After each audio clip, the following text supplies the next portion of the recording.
Hello everyone and welcome back to the stream. Today we're back on Le Mans Ultimate for some GT3 racing at Spa. Of course, a very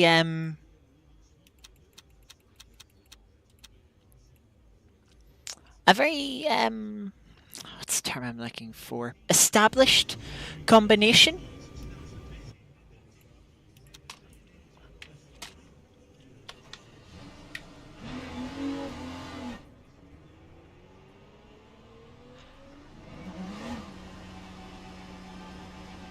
Oh, watch it, BMW. Very established combination with the, of course, 24 hours of Spa that takes place as part of the SRO Championship. The British GT Championship, of course, comes here as well as their international round. Am I streaming this weekend? Yes, we've got streams all weekend. But talk about them a little bit later.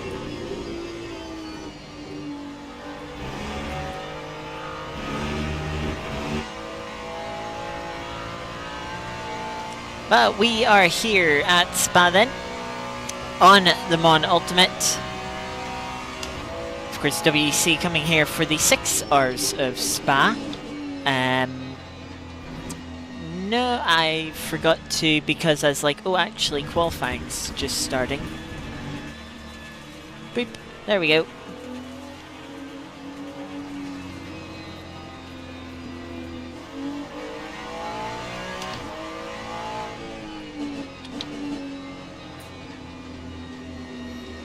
Yeah. I just ticked over to qualifying, and we only have a 10-minute qualifying here. I know it says there's 20 minutes left in the top left, but we of course are sharing the track with Hypercars, and so the qualifying is also split 10 minutes each half. Spa has a long lap. That is nearly about 2 minutes and 20 seconds.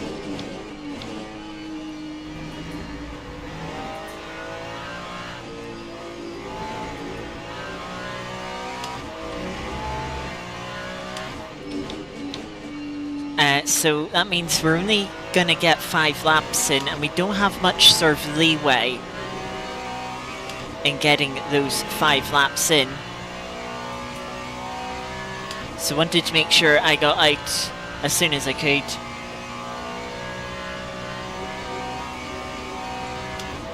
Guaranteed that we get all 5 laps in.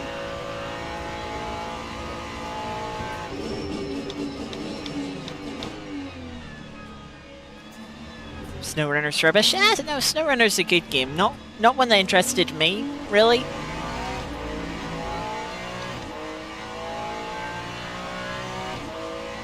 It's a bit tedious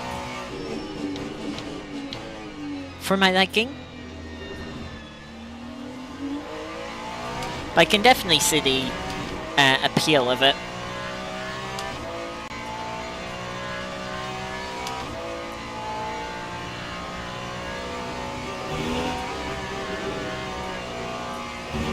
That's cut.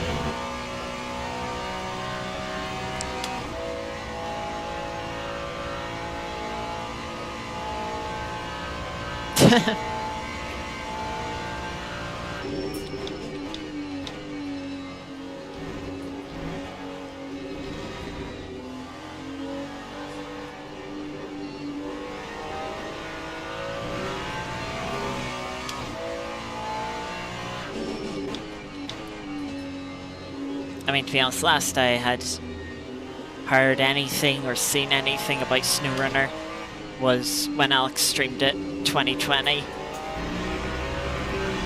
That's only because I took on the task of organising the schedule of who would be joining Alex.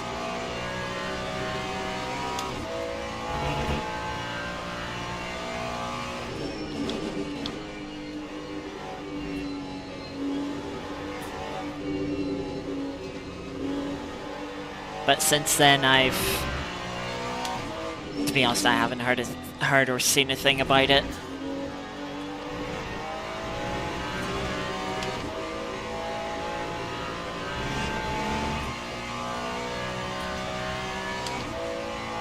So we won't be crossing the line with no less than 14 minutes and 45 seconds on the clock. I think we'll just about make that.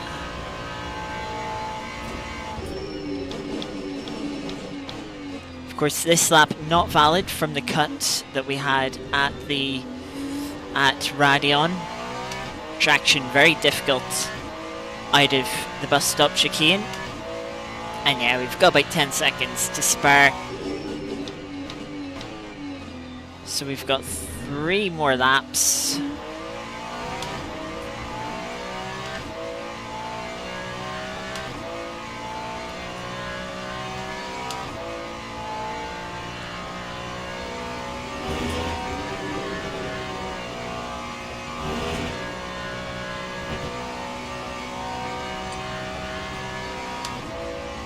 And we're looking to try and get into the 2:19s here.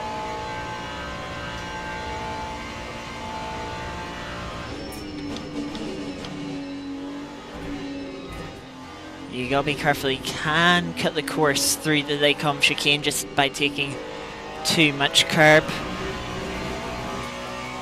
Getting onto the gravel there. Luckily, the gravel kind of slows us down enough that the game doesn't invalidate our lap.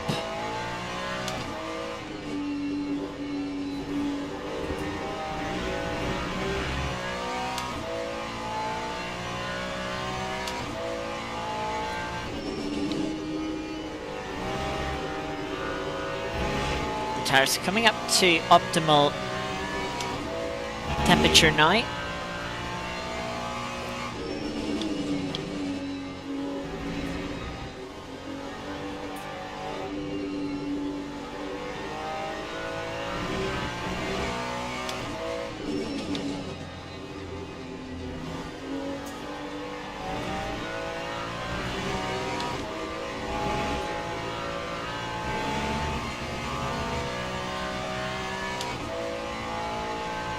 The car is still sliding around a little bit.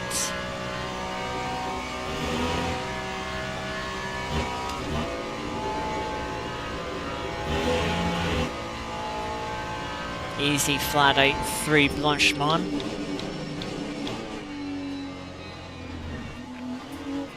You gotta be careful of the rear end through the bus stop.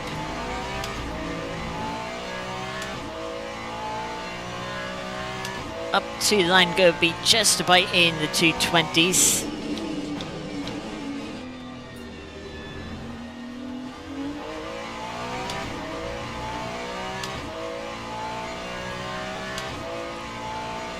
The annoying thing is we're going to be getting hounded a bit by the Hypercars on our next lap as they start their session.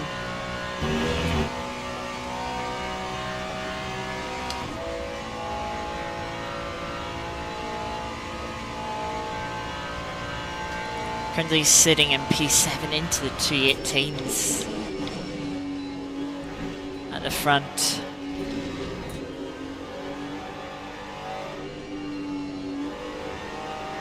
A little bit of gravel being kicked up by the car in front.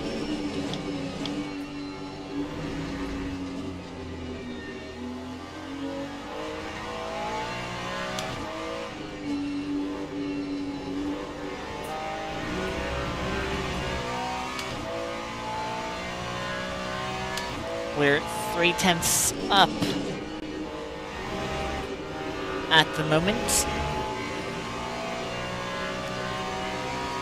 Not enough to gain us a position as things stand, but might help us to hold on to P7.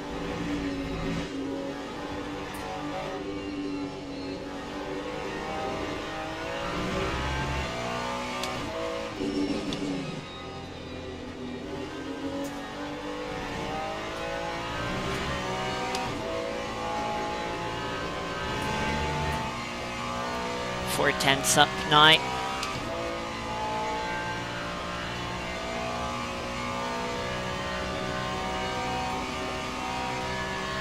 But at the moment we're perfectly stuck. Half a second to the car in front of us, half a second to the car behind.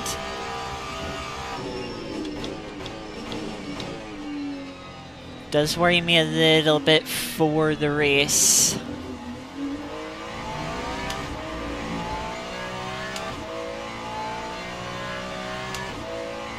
Coming across the line, it'll still be P7, but we'll be only a tenth off now instead of half a second.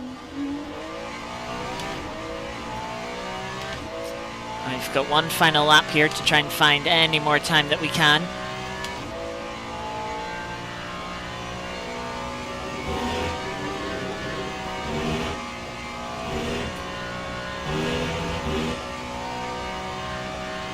If we're not improving at the end of the lap,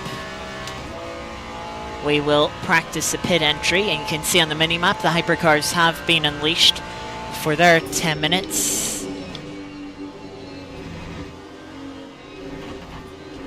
I just got over the curb there.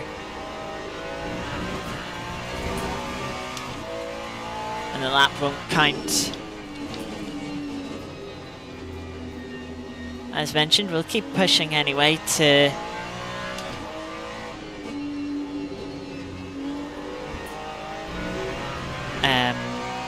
practice a pit entry.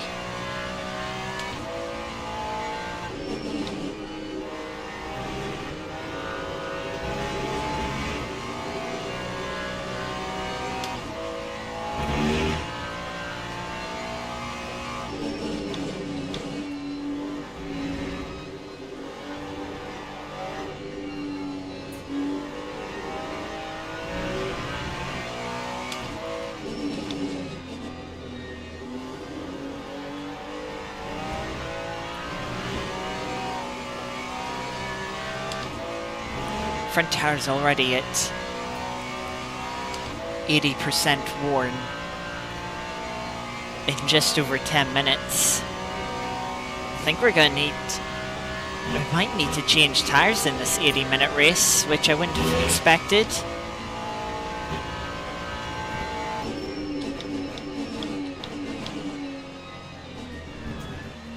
Hypercars just catching up to us as we finish our in lap here. Practice pit entry. Might as well practice our box entry as well.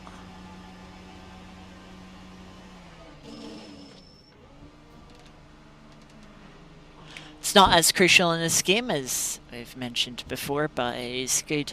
Just get that practice in.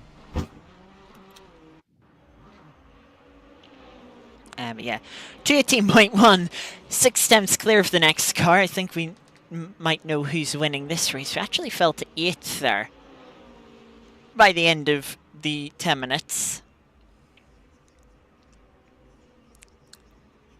Quite close for between 4th and 5th, 6th and 7th, 9th and 10th. But yeah, we've got quite the gap behind us. 9.5 tenths to the car behind us. Or sorry, 8.5. 8.5 tenths to the car behind us. 3 tenths to the car in front of us. So hopefully we can close that in a little bit.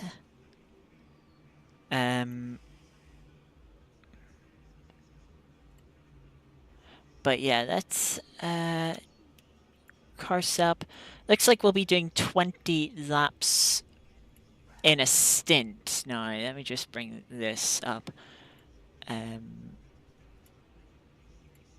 Just to work out how many laps will be in the race. We were running, let's say 2:19s for the front runners, which is not 1:19, it's 1:39.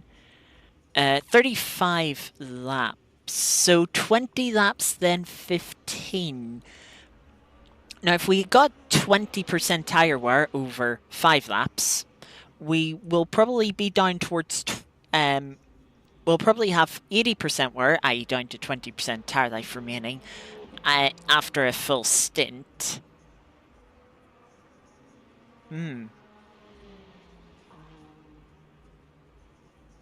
Maybe I should put in 18 15 laps of fuel for the start. And then fill up for another 18, just to be safe. Just to be safe while taking tyres. The rear tyres there was a 3% difference between them and the fronts. You times that by 4. You get a 12% difference. I mean, that's still like down to only less than 40% remaining after, at one stint. And they'd have to go like, and they'd be only a little over halfway through the race. So, they'd... there is no hard tyres. The GT3 tyres, it is just mediums and your wets.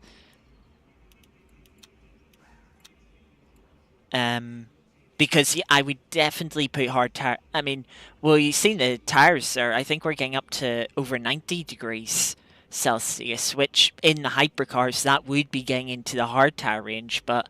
there is only a medium tyre. There might be a different compound as well at Le Mans.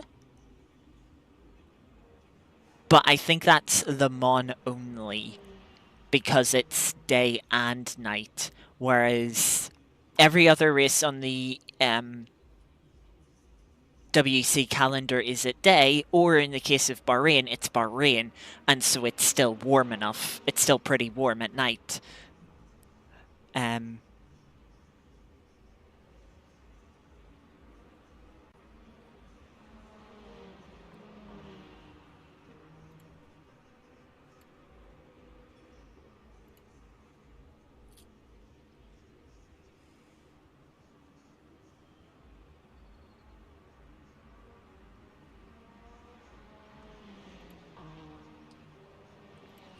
So yeah, let's have a little look at standings. Hypercars 2 minutes lap times. So they're what? 18 seconds quicker than the fastest.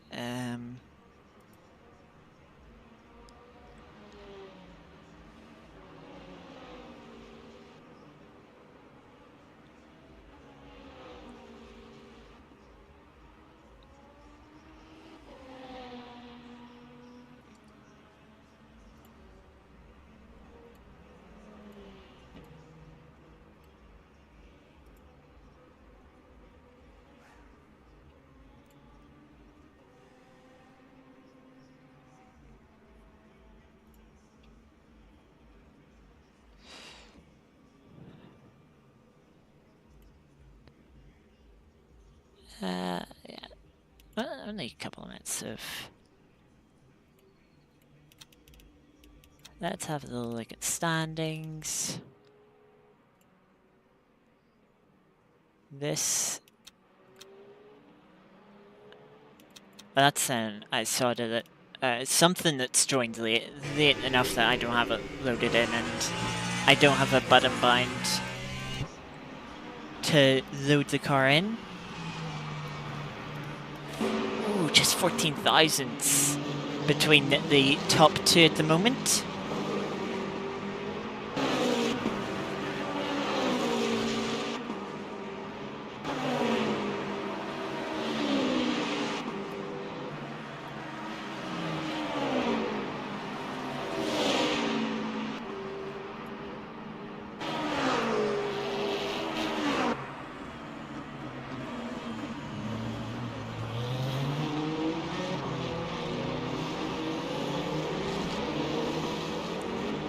So out of the final corner.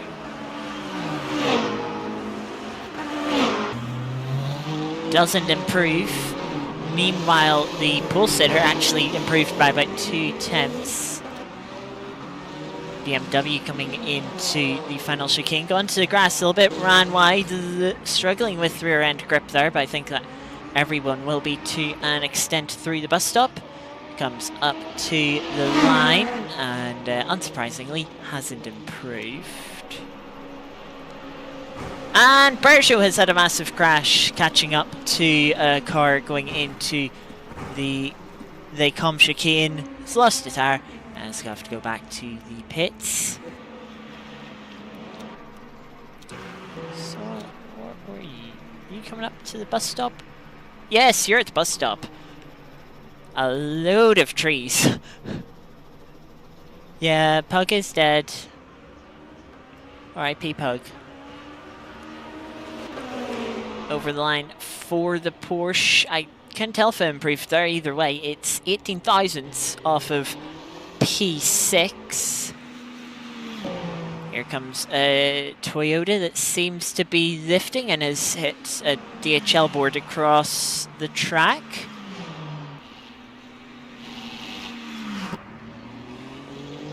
I mean, with how that car is accelerating in terms of speed, it seems to still be full throttle.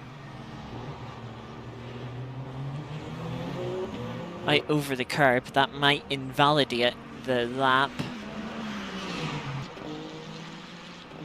But yeah, it doesn't improve. Peugeot didn't improve as well. We've got Ferrari here. Just needs a thousandth of a second to get up to 13th. And then needs a further 8 tenths if they want to get any further up the grid.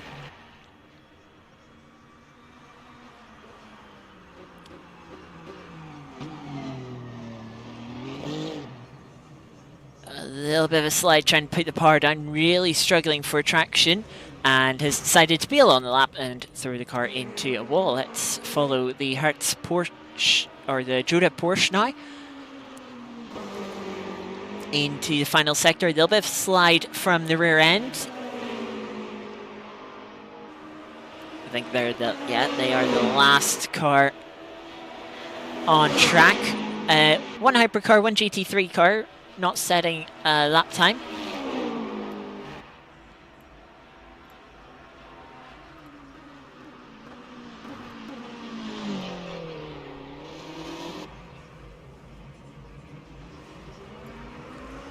Drive the final corner up to the line now. An improvement up to P4, a 10th off a top 3 place for the Jura Porsche.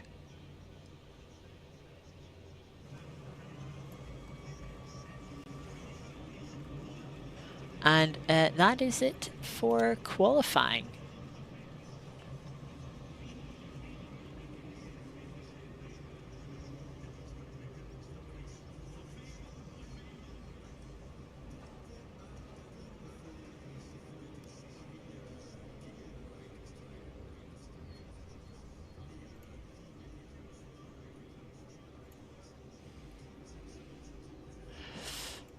So the real question is the strategy. Do we want to have a full tank of fuel for the start and energy, or do we want to short fill by a couple of laps?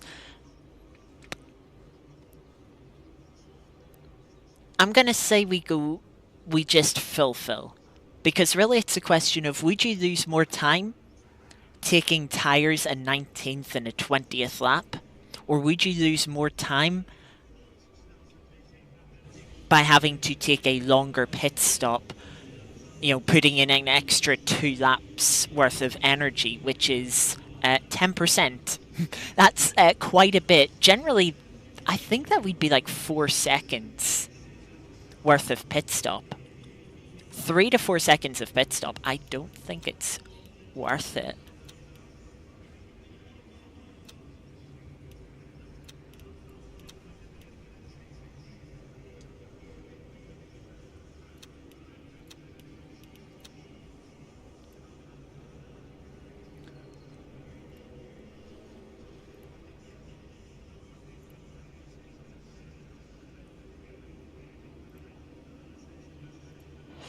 So we're just gonna, we're gonna run full fuel, and yes, we will go from there. I also just noticed 7:30 p.m. in game.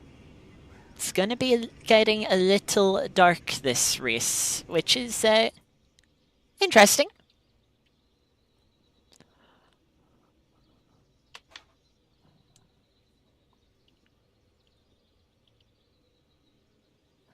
Can see their headlights are mandated. Formation lap has started.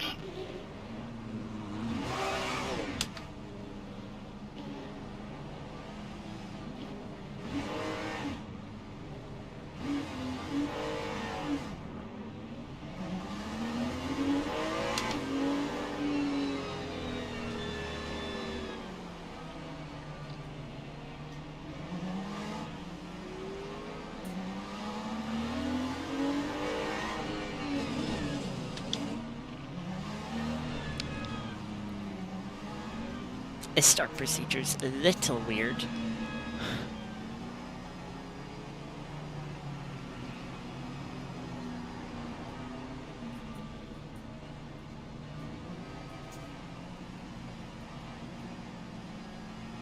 Green flag, green flag. And we are green here at Spa.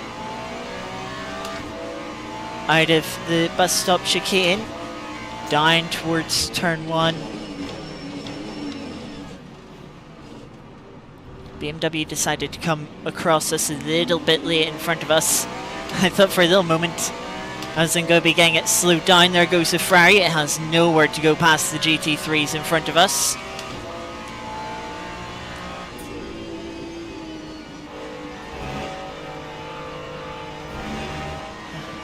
He had to check up to not run into the cars in front of us.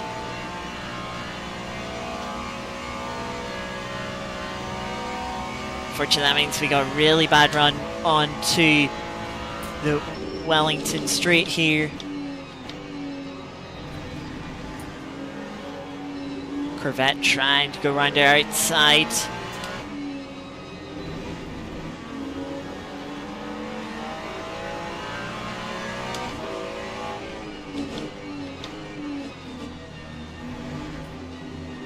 But we hold it side by side through the hairpin now as we passed a couple of hypercars that have gone into trouble.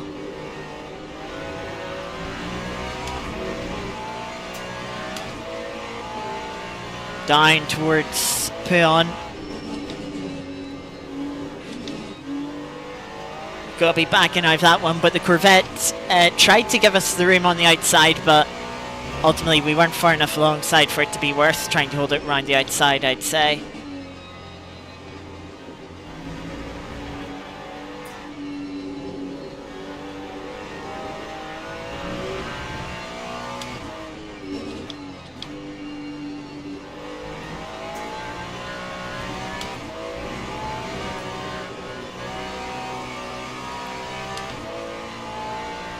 So we've lost one position as we now make the way up to the bus stop chicane.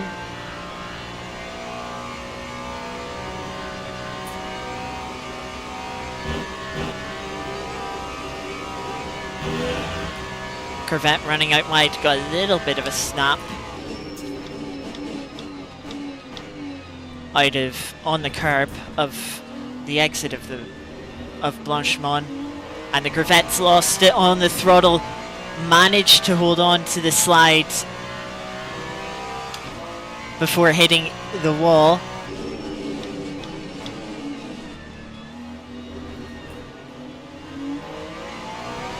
Ferrari having a little bit of a slide too, trying to put the power down.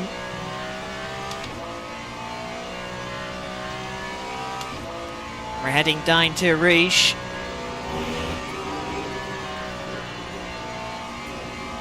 A little bit of a slide as we started to climb. The Ferrari in front, I think, also got a slide, had to back out, and has had a horrible run on to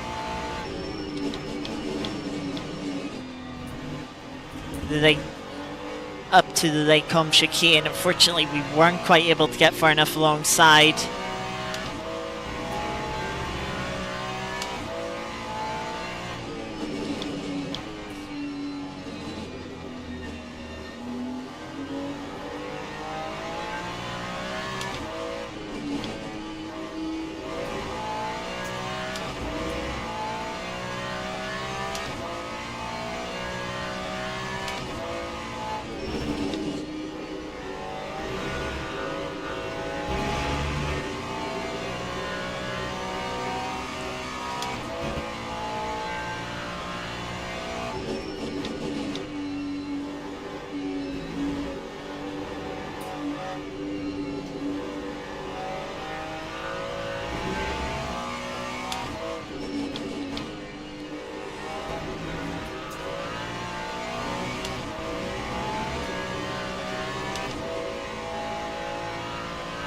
Just not able to stick onto the back of the Ferrari through the middle sector.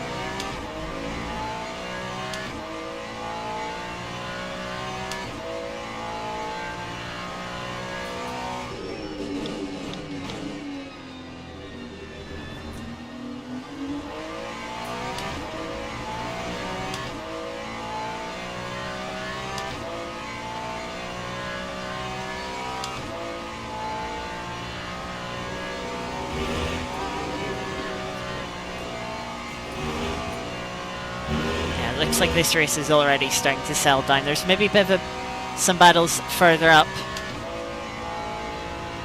but it kind of looks like our pace is just going to be in a bit of no man's land this race, unfortunately.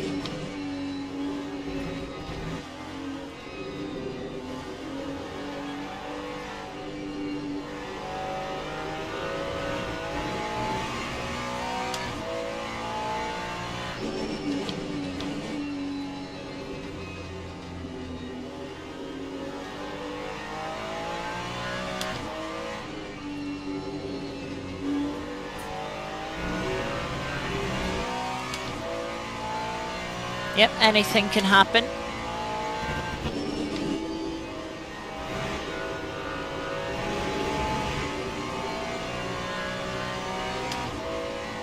If anything does happen though, I suspect it'll be something that involves another car. Causes them to fall back and leaves them to chase us down because they're quicker than us rather than us having to chase someone else down. A little bit wide through Stabilo there. Hung on to the Ferrari a bit better this lap.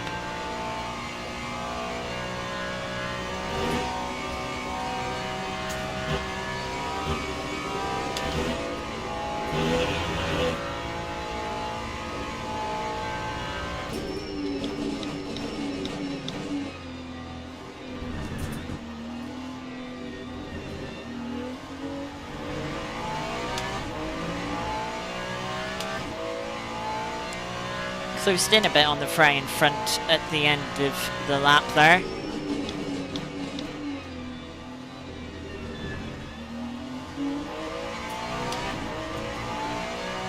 That was a quick round the source hairpin this time. We've got a yellow flag, there's a GT3 dead up here.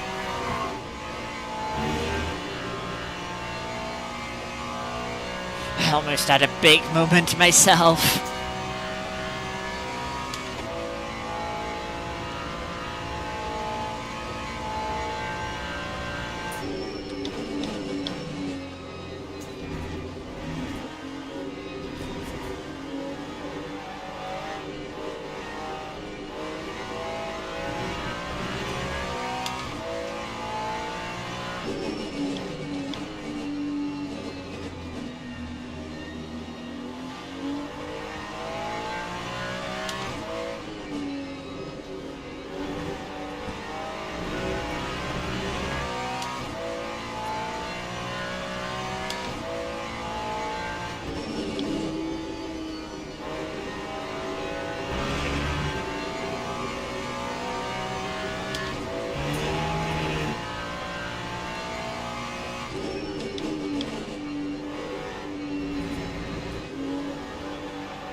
All over the back of the Ferrari now. Ferrari really struggling this lap.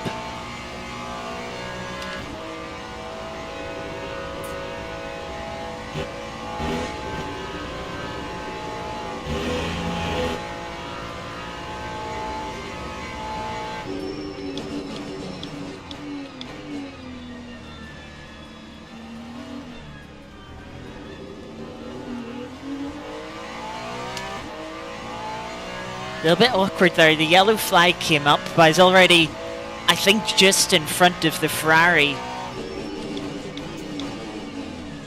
And then the Ferrari had a little moment trying to hold a tighter line on the inside of the bus stop.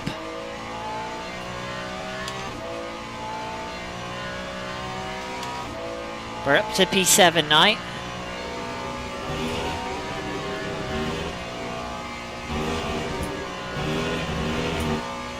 And we've got a little bit of a gap to the Ferrari. In fact, the Chevy behind is closed up to the Ferrari.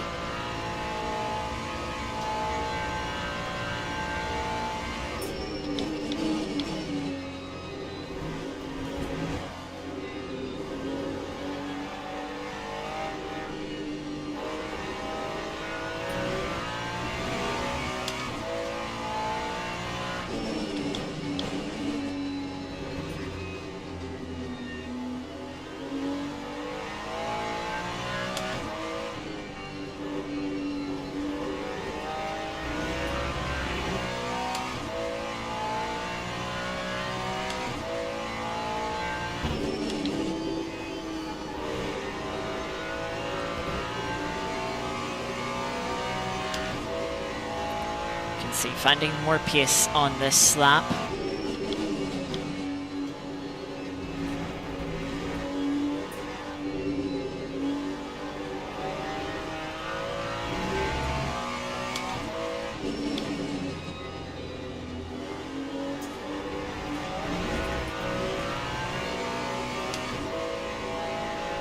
Just gone to the gravel slightly there.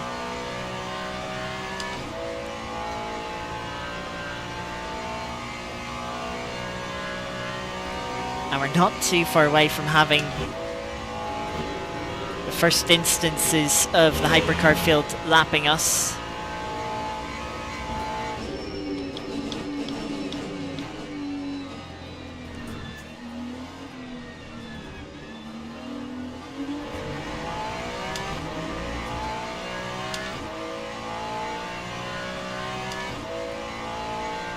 In fact, it could happen this lap.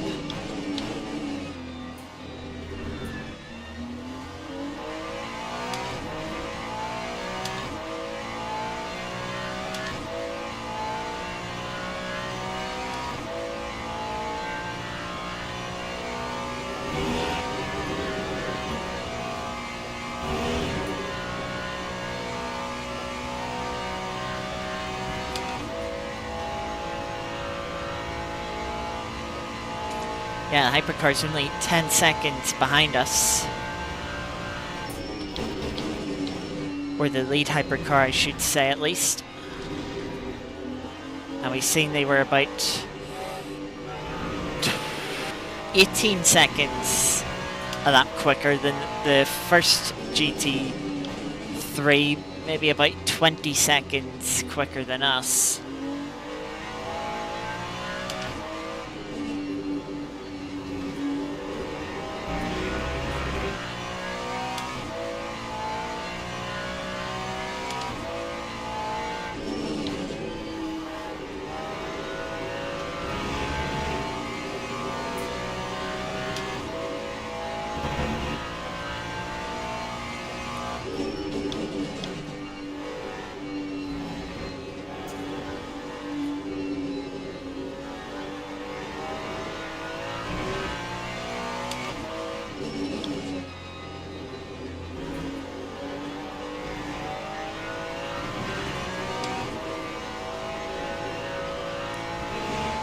Gonna hold left here. I've got a few seconds to the next one, which is quite nice. This is a bit of an awkward place because the racing line just weaves its way down the circuit. Gonna hold left here, just make my intentions very clear.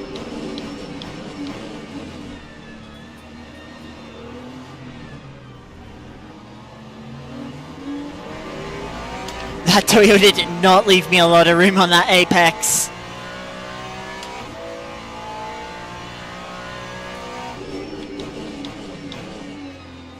As we have second, third and fourth all come up on us at the same time into the bus stop chicane.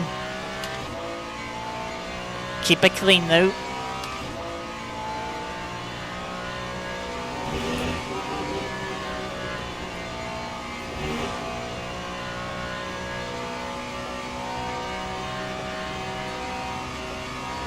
And there's quite the gap to P5. We've actually got a couple of hypercars to pass us for position here that had trouble at the start and had to take pit stops.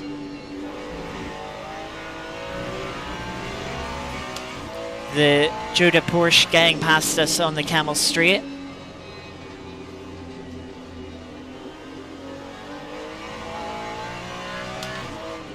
Not having trouble getting past the BMW in front of us. And the next car behind us, the hypercar, having trouble passing the Ferrari.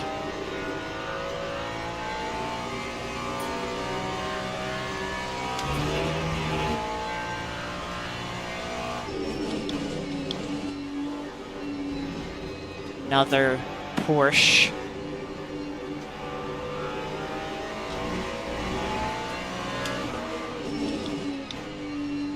Another Judah Porsche.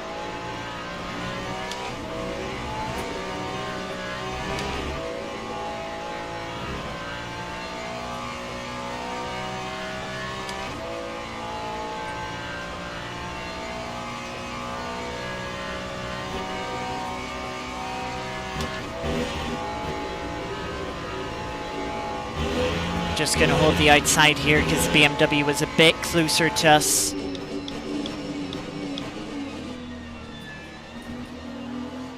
So they were likely already thinking about taking that tighter line on the exit to get past us, so just leave them to it.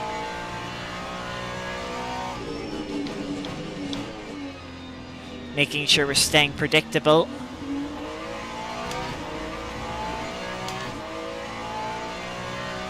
Hopefully the Hypercars can get past us here before our Rouge and Radeon. The Ferrari is.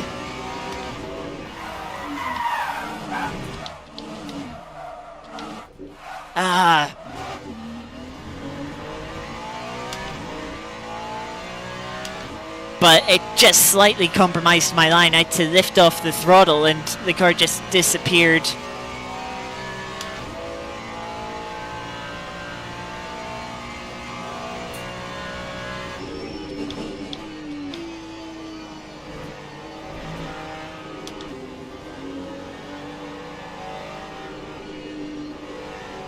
Luckily avoiding the wall with a few spins at the top of Radeon.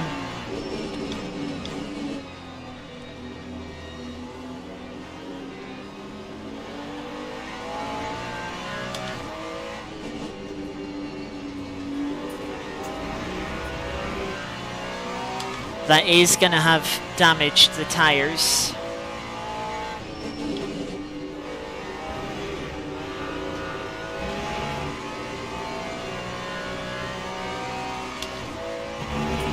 But yeah, that's cost us 8 seconds. At least we did install the engine. I got the clutch in.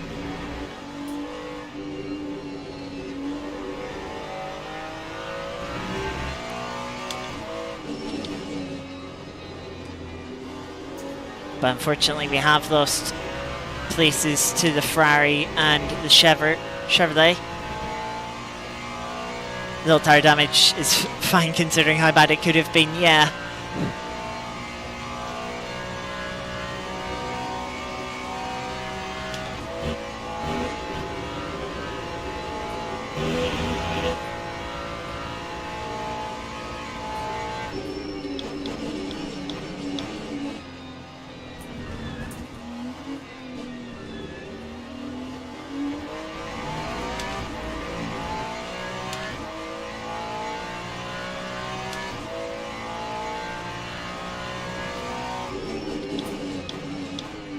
We're only 2 seconds back from that Ferrari that passed us. And the Ferrari that we were in front of.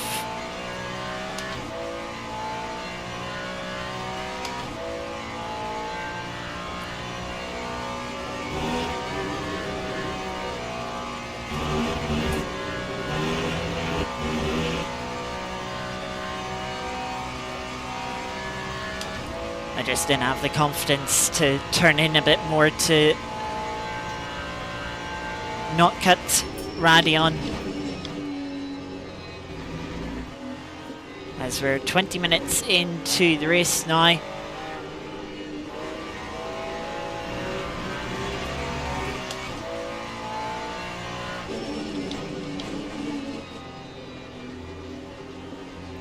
Another Judah Porsche catching up to us.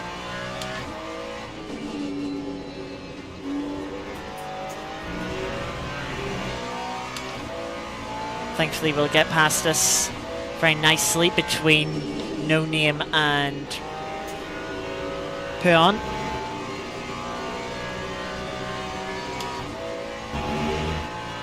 We are slightly closing up on the cars in front of us.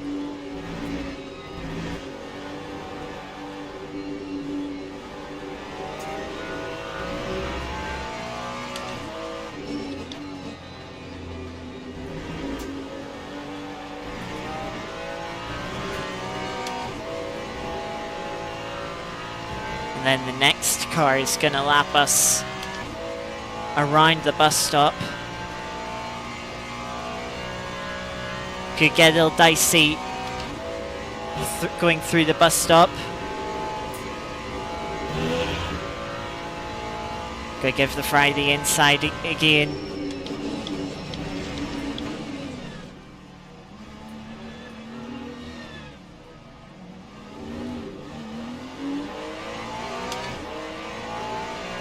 Chevy being a bit unpredictable there, moving out of the way of the Ferrari.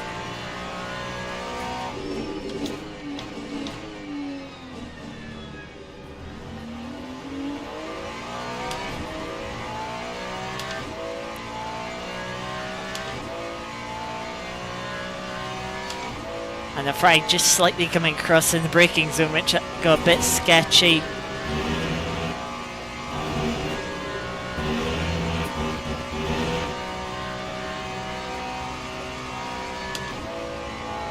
We're a little too far back to get a slipstream run on the Chevy and think about a move into the calm.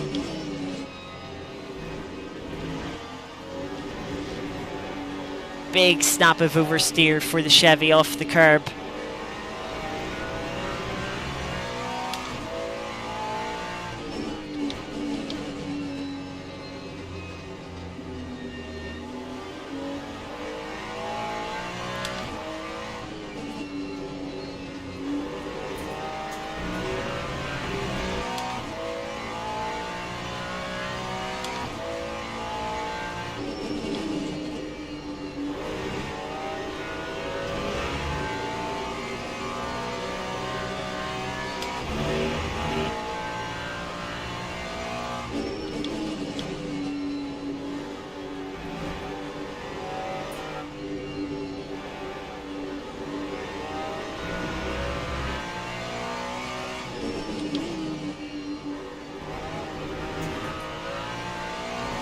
Per line there at the end of the middle sector.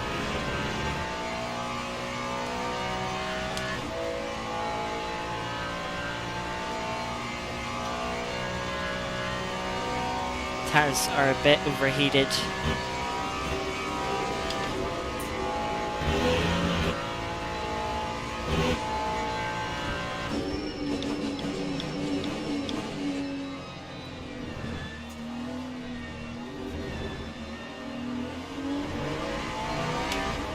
I don't know if lifting and coasting would help bring the tire temps under control. Not sure.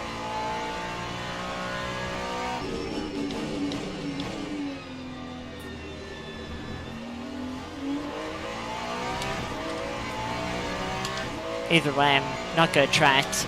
The Chevy right onto the back of the Ferrari. It's going to be compromised through our Rouge and Radeon in the dirty air.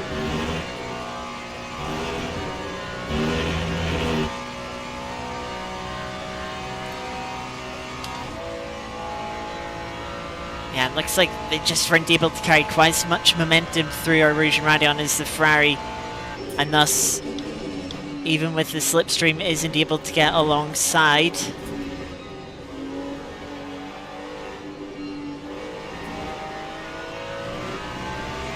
We also have another hypercar coming up that has pitted.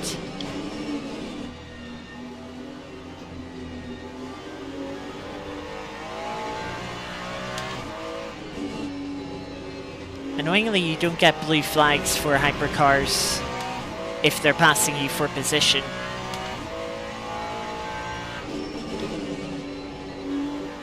A little bit awkward there as Ferrari just got to the inside of the Chevy going into Puyon. Gets it past the GT3 Ferrari in the second part of Puyon. That's definitely closed us all up.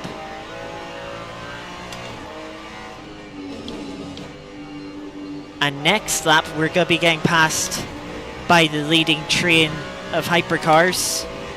And it looks like they're a couple of cars are going to catch us around the middle sector, it looks like. Could get a little dicey in a lap's time. The Chevy, though, has a run on the Ferrari, looking to the outside, but can't quite get alongside before Blanchimont, look at that. We're closing massively.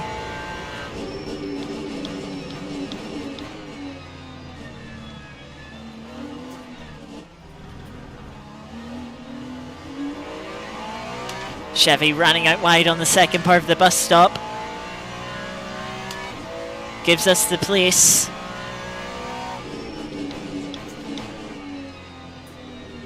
It's now on us to chase down our fellow GT3 Ferrari.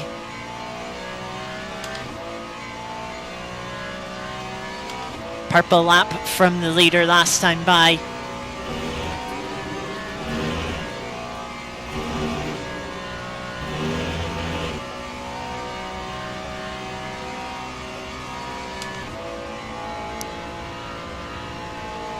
Yeah, but the leader's going to catch us here in the middle sector.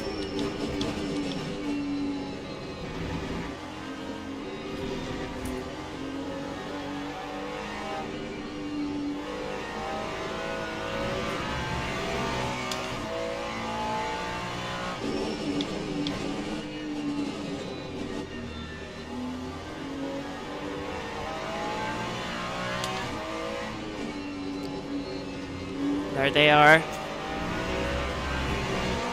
They compromised the Chevy a little bit. That's given us a bit of breathing room here.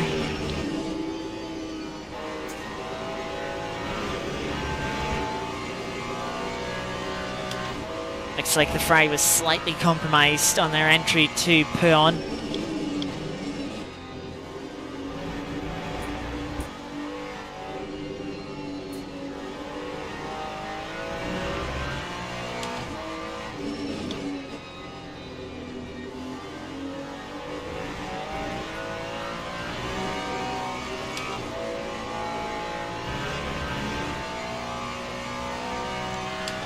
I will say, tyre wear seems to be very different here in the race than it was in quali, which is interesting.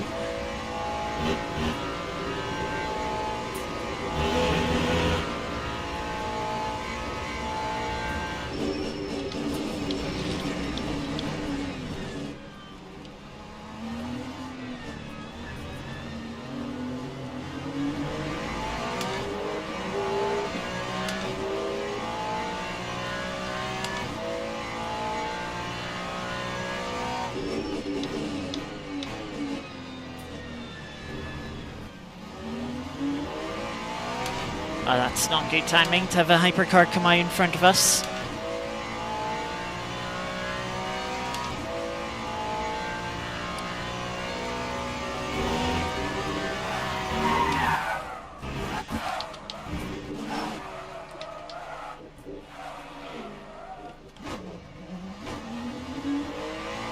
Again, I just don't know what it is. The car just snaps away and it's gone before I even have a chance to catch it.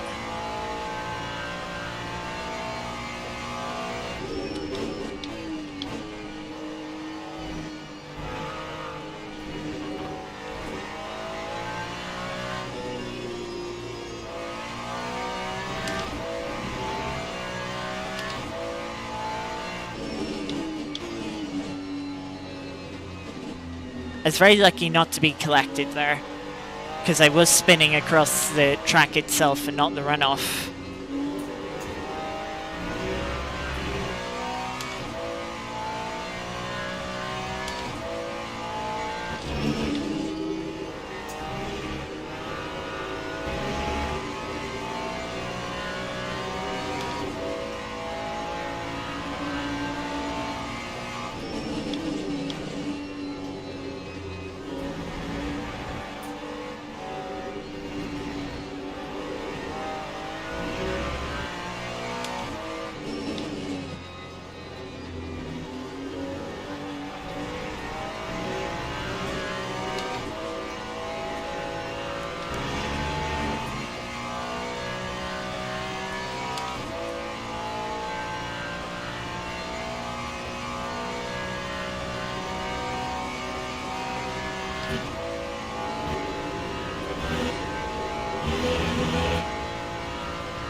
They definitely lost more time in those spins than we did the first time. Some cars coming into the pits.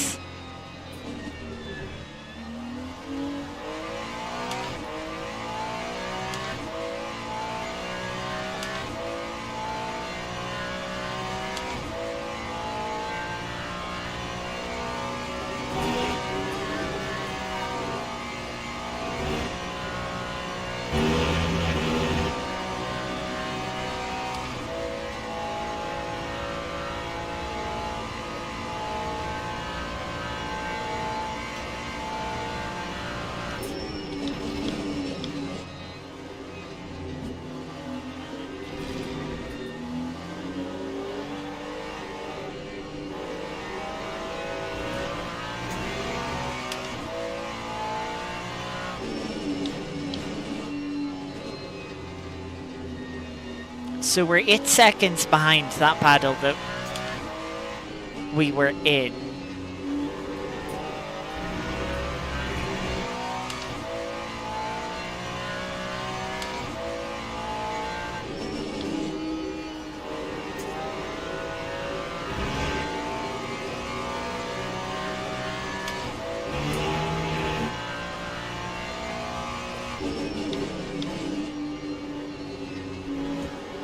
We know the fry that leads the Corvette isn't that quick.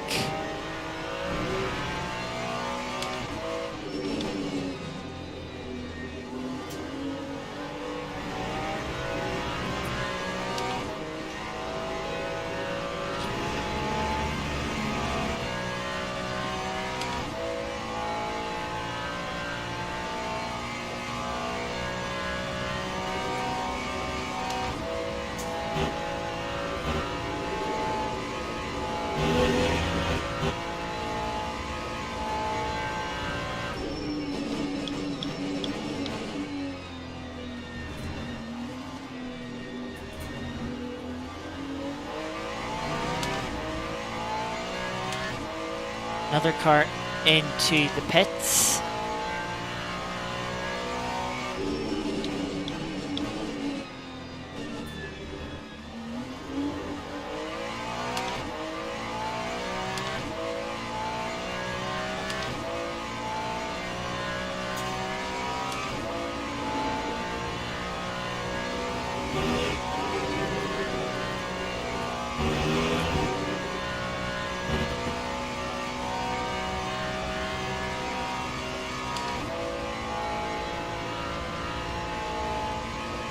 Seven seconds back now, so it looks like we gained a bit of time last lap. And if we can keep that up, then we'll certainly catch back up.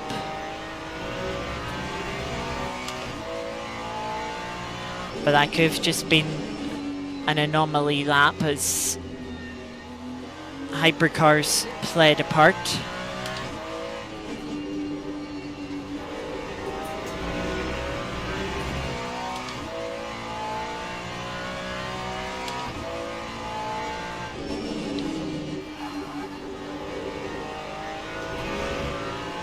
And started to let go there just because I didn't have a good turn in.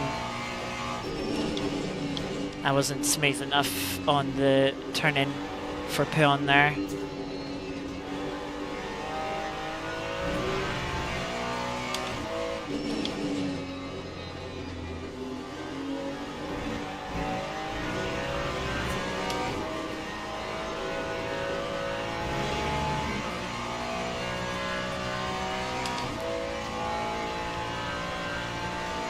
You can see we gained a second on the Chevy last lap on the relative, but we've certainly not gained as much this lap.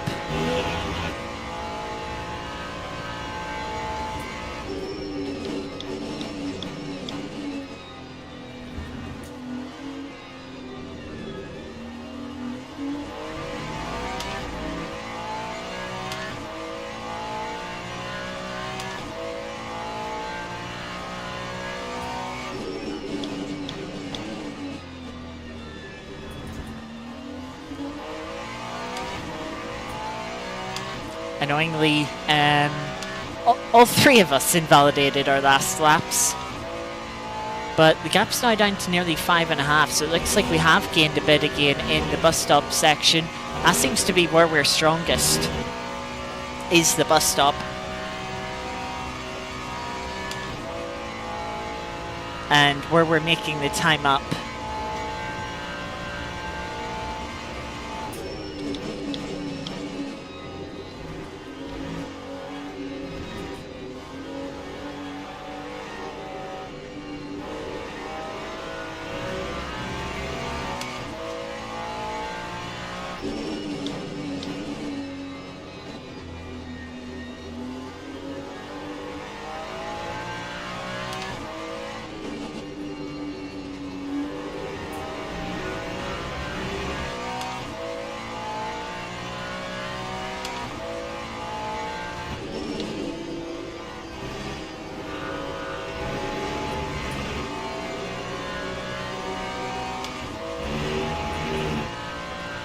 Quarter of the way through our track limit points now.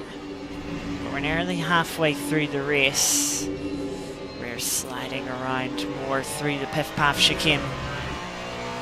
We can see the GT3 cars that we're chasing down, that we were battling a few laps ago before our second spin through Erosion Radion.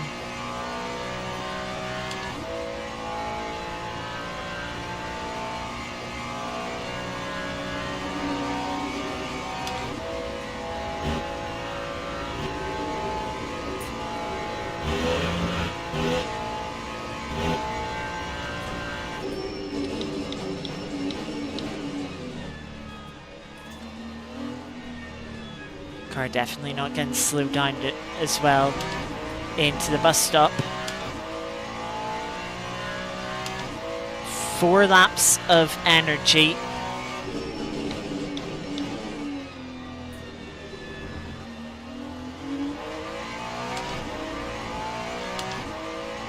Yeah, we were a second and a half quicker than the cars in front of us last lap. I think I'm going to change tyres just to be safe. Looking at the wear percentage, you would consider maybe only changing the front tyres. But with how the car balance is, I don't want to risk that. And if we don't change tyres at all, we'd probably be...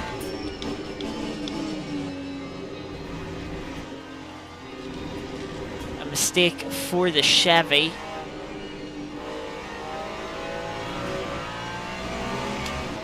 Good patience being shown by the Ferrari Hypercar there, currently in P11.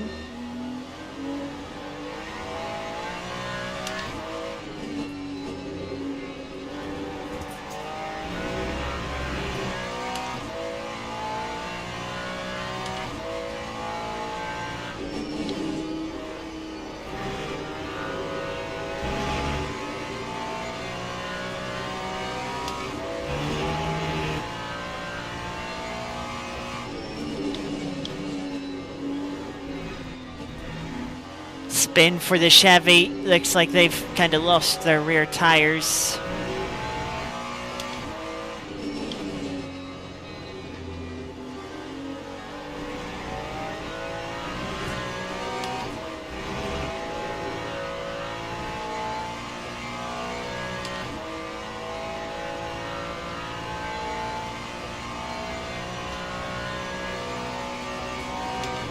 You know what? I don't think I'm going to take tires. I've never ran tires down to 30%. I've came close, but not quite got to 30%.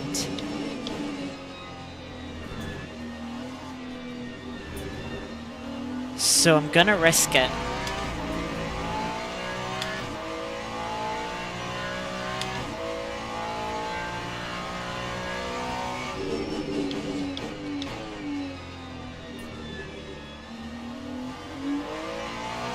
Ferrari in front, 1.5 seconds slower than us last lap.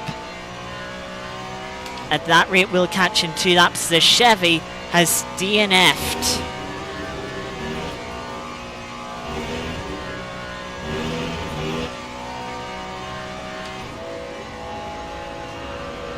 just hold right there.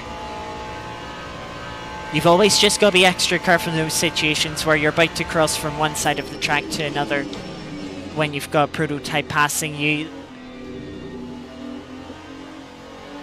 with such a speed difference. You know, that's the one time it's like, right, maybe stay off the racing line and just hold to one side of the track.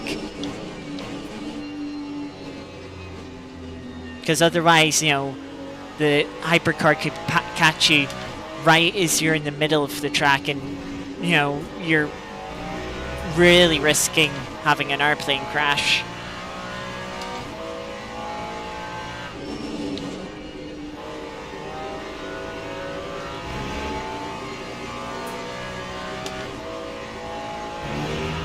Yeah, I feel like we stay on the same set of tires.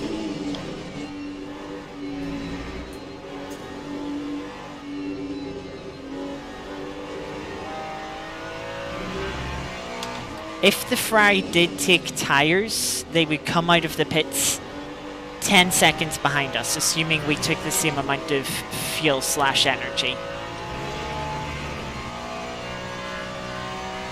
In that case, you know, they would have to gain those 10 seconds over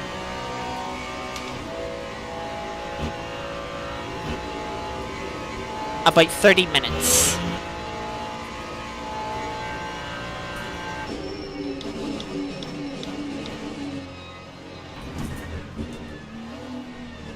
Bit of a hop over the curbs, and the hypercar goes to pit lane. But if the Ferrari does take new tires, as the Ferrari has spun it into the inside wall,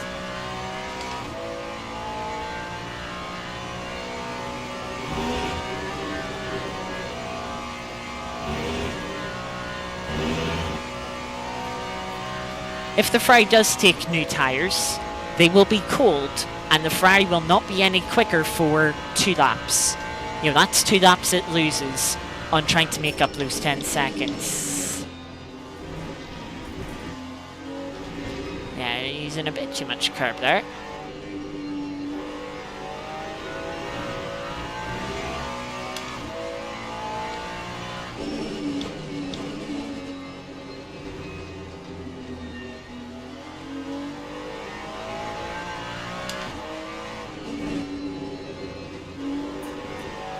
You know, and, you know, as things are, we're already, what, 1.5 seconds quicker than the Ferrari? You know, so say we do lose a second of pace with having older tires to the Ferrari, we're still going to be as quick as the Ferrari.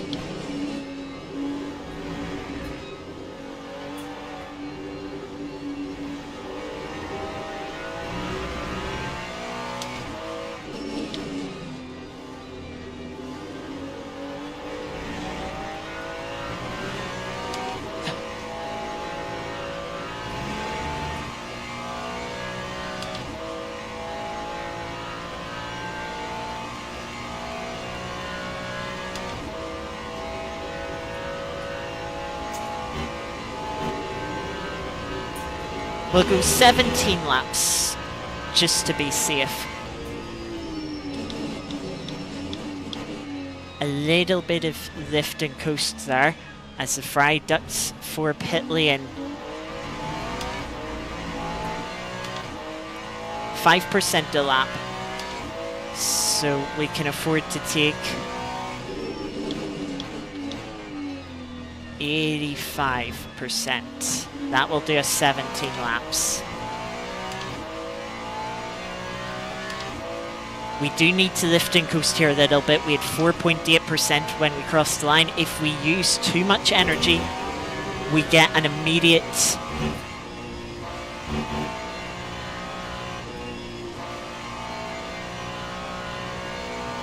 penalty. Okay, I lifted there and give up half a second, and you still give me that many track limit points. That's a bit harsh.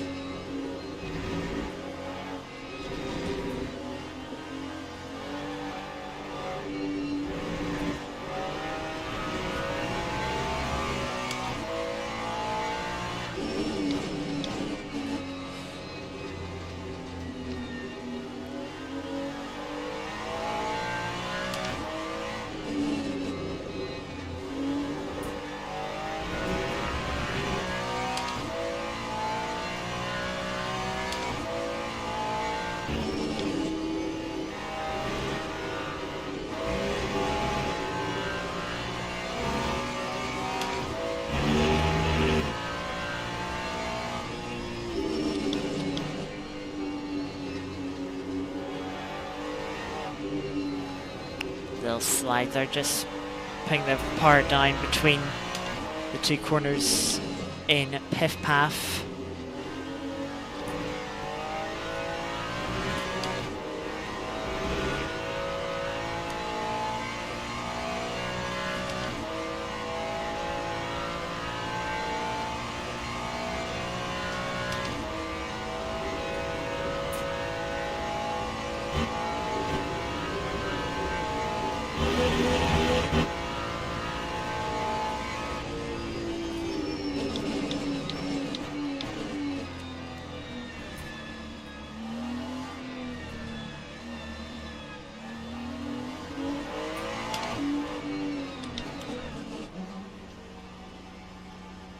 So here we are in the pits. Luckily our pit thing is quite close. But yeah, 0.3 is not a lot. Less than a 10% of a lap.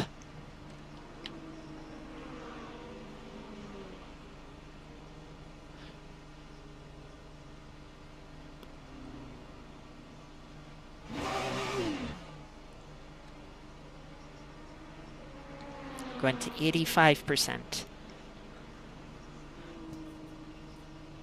5, 4, 3, 2, 1. And we're away.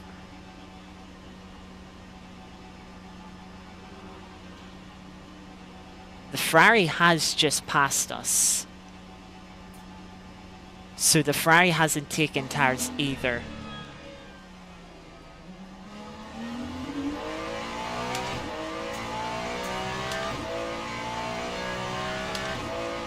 We've actually lost a bit of time to the Ferrari. I'm going to guess they took a lap less of energy.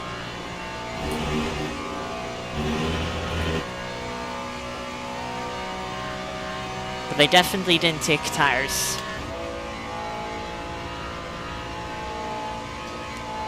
5 seconds to close down.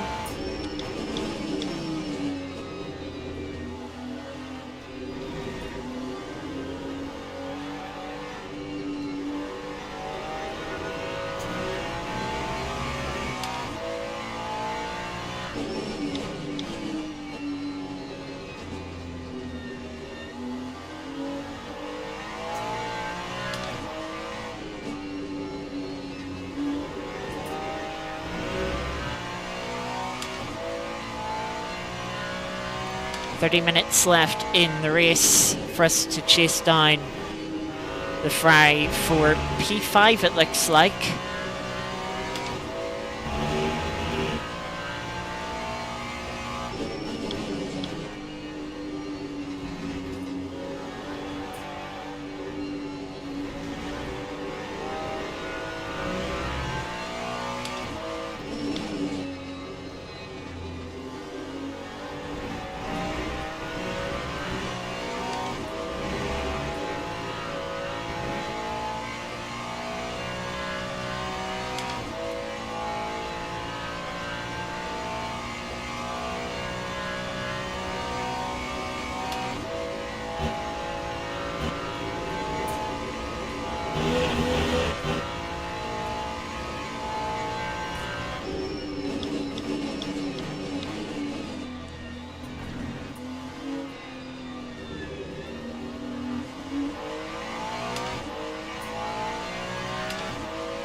Gap under 4 seconds, so we're still closing.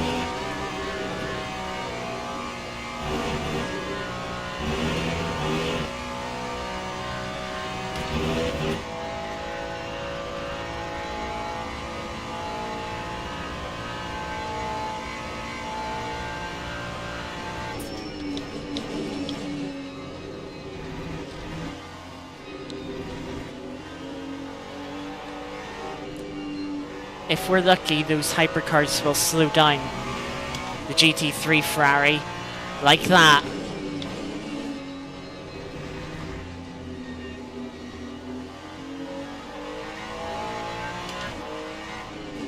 The Ferrari having to compromise their line because they were being overtaken by the Hypercars.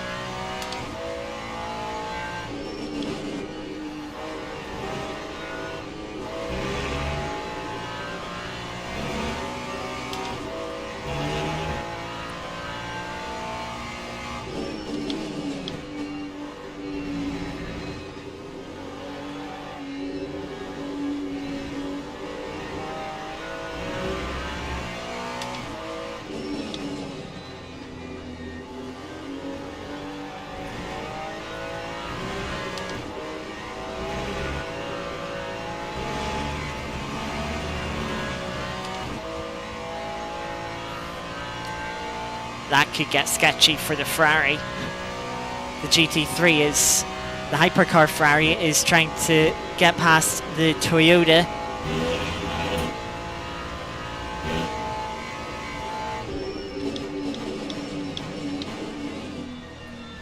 Yeah, the Ferrari's being compromised into the bus stop as the Hypercar Ferrari makes that move.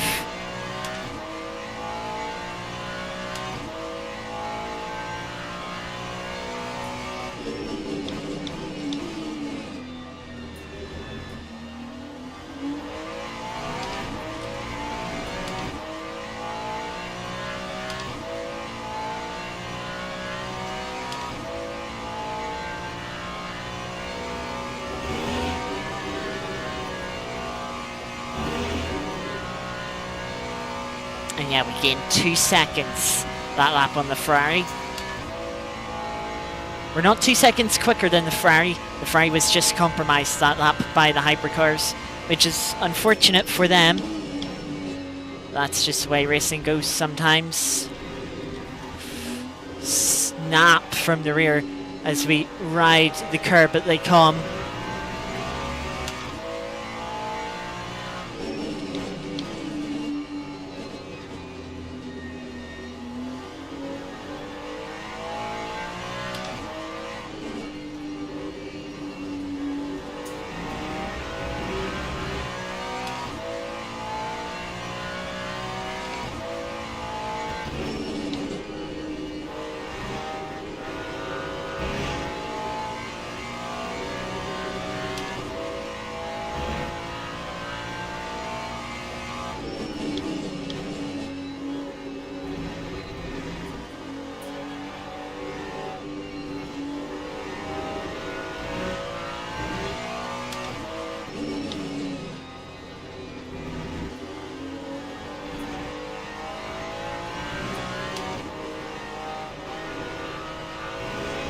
I think I should have gone one last lap of energy.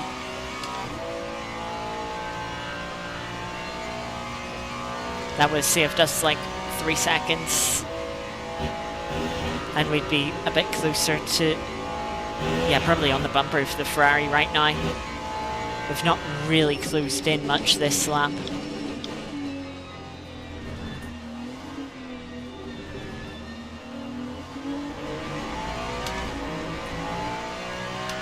But yeah, the bus stop is still our strongest part of the track.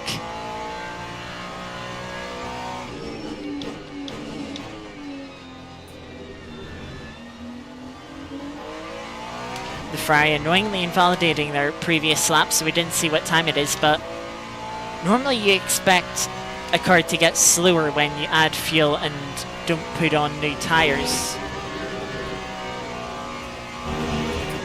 The Ferrari, though, in front of us seems a little bit quicker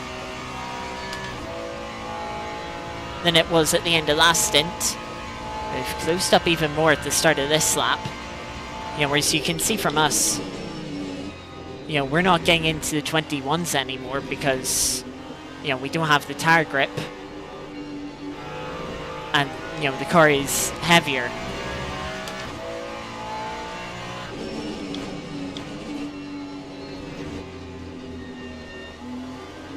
The car in front doesn't seem to be struggling with that problem.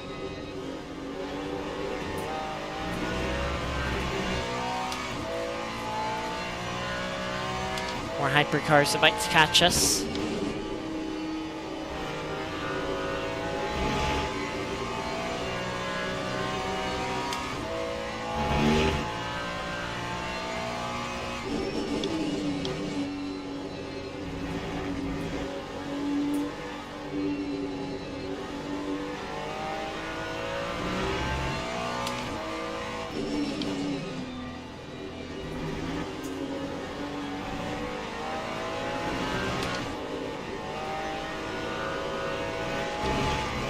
Yeah, being the leader, I kind of knew the Porsche was going to set up that move.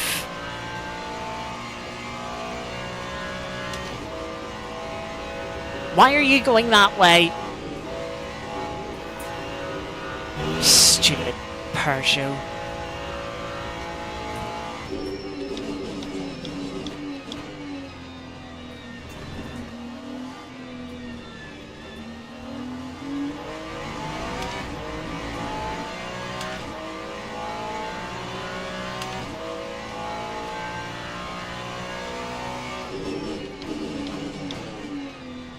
You know, the racing line into Blanchemont is to be on the right-hand side, so in a predictable manner, I'm going to go on the right-hand side.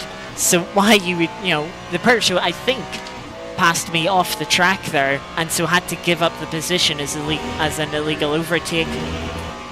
Kind of what we had at Le Mans a while ago when we started behind the GT3 pack. You know, but it's like, I'm going to be on the right-hand side. You should pass on the left. I mean, luckily, you know, there wasn't a crash. There was no damage done. Slight too much carb usage there.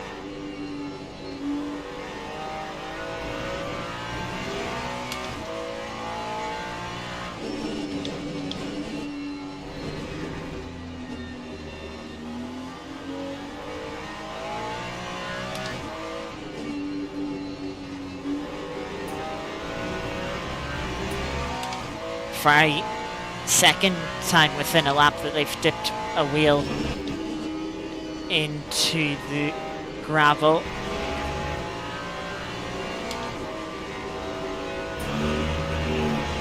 I gave the Hypercars much space as I could on the inside.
Again.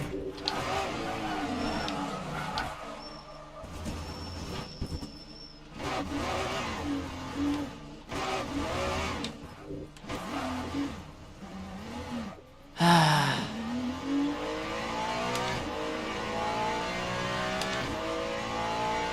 had a feeling, I was like, I'm so close to the Ferrari here, I'm gonna get dirty air and it's gonna cause the car to spin.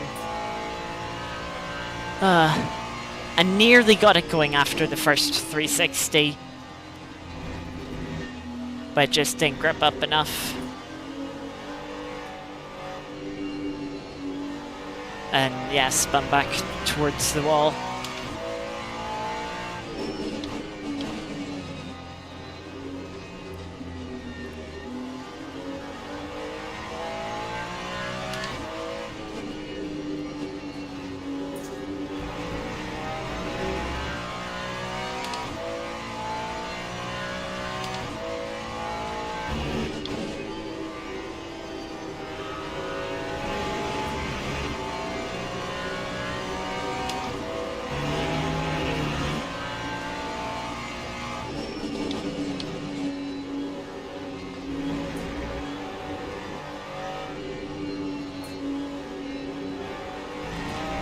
struggling with a lot of understeer through the left-handers with how much the front right is overheating.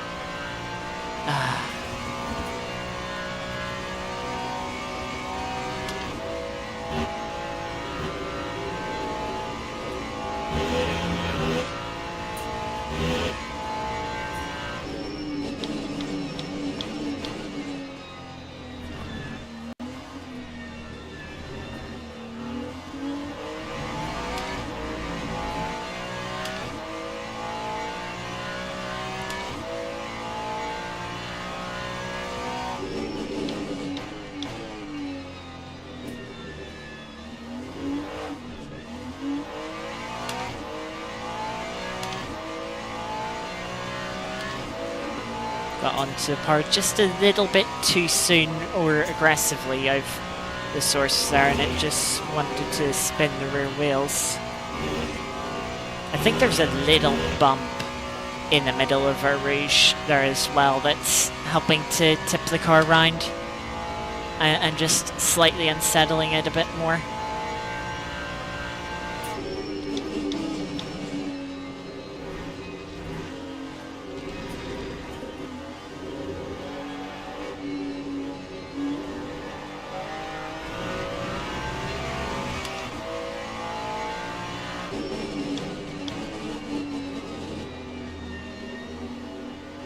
Yeah, BMW weren't close enough for that one.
I'll say it's kind of weird, in the virtual mirror, the track looks much brighter than it does in front of me. You know, it looks like, you know, there's a lot of cloud cover, but you can't see the cloud in the virtual mirror at the top. I mean, in fairness, the shadows aren't being rendered in either mirror. So now back into the sunlight, it kind of looks a bit too dark on the rear view camera display.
I didn't realize there was a second car.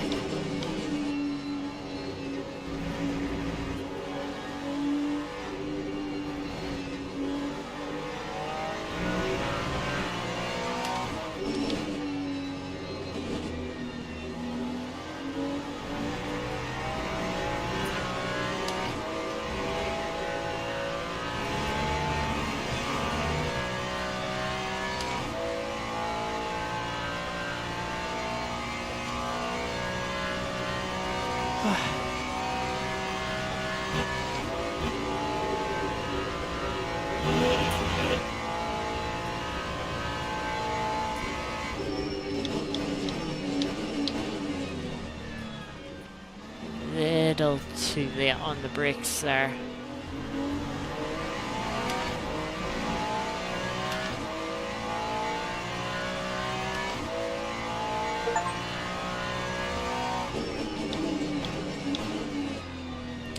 Drive at least 100 laps in a Ferrari, in any Ferrari in any session. Speaking of Ferraris, there's one adventuring.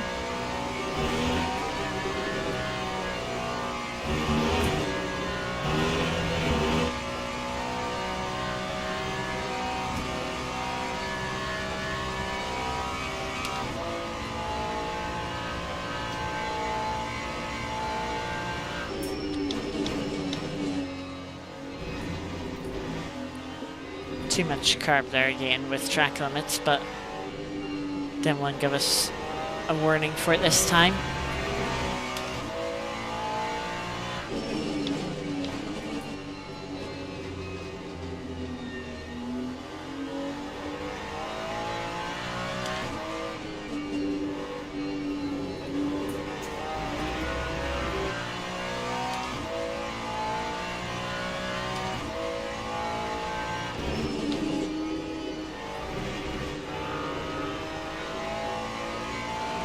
Leader in the GT3 class is just going through a Region Radeon right now.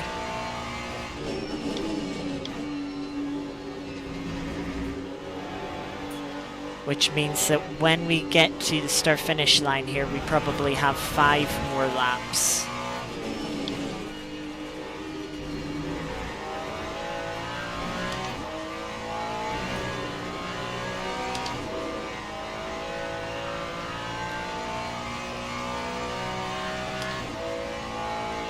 Which means we're actually 3 laps over fueled, and we maybe even have 1 litre too much fuel for our fuel to energy usage.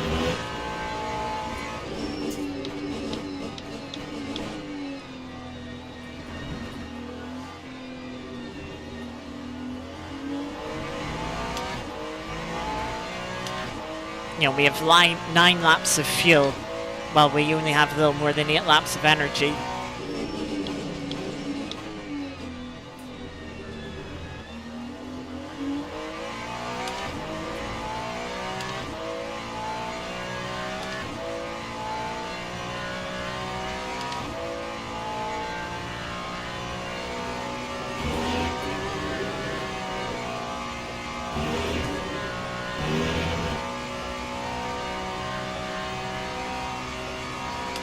Can also see after that last spin, we're not really catching back up to the Ferrari. That gap's just sort of stayed around 17 seconds.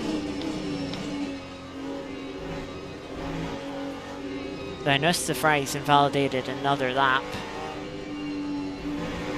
We can't be too far away from getting a drive-through for track limits. Of course, if they did a drive-through here, much less costly than a drive-through is on ACC. For 2 reasons, that is. In ACC, of course, the full endurance pit lane is used.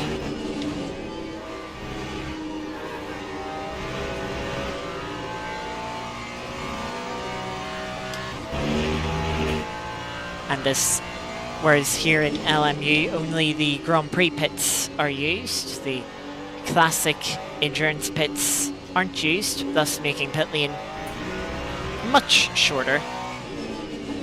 And the pit lane speed limit here is 60 kilometers an hour rather than the 50 it is on ACC.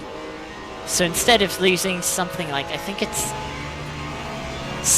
it's like a full minute you lose just by driving through pit lane on ACC. Around here on LMU, I don't even think you lose less than 30 seconds. Of course, you'd lose a little bit more time in the hypercars since they are quicker on the circuit. But for the GT3 class, it's definitely not as much of a loss.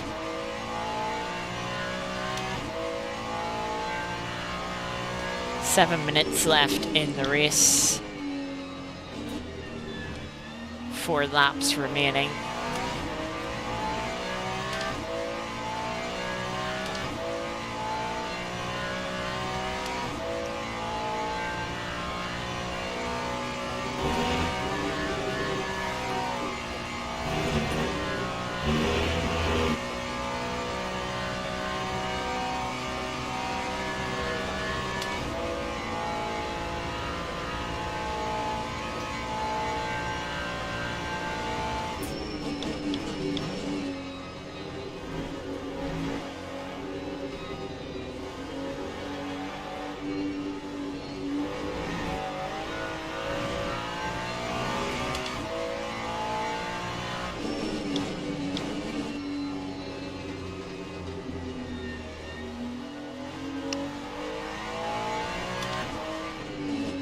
So we're just counting down the laps now until the race is finished.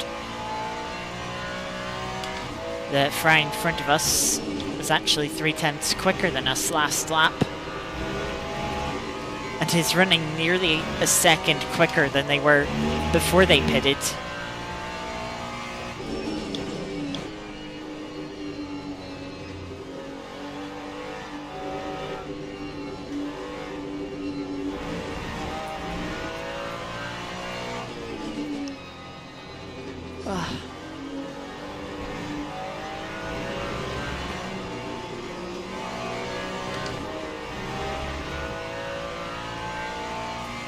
Ferrari put a lot of confidence in me there not to turn into the apex of Stavalo.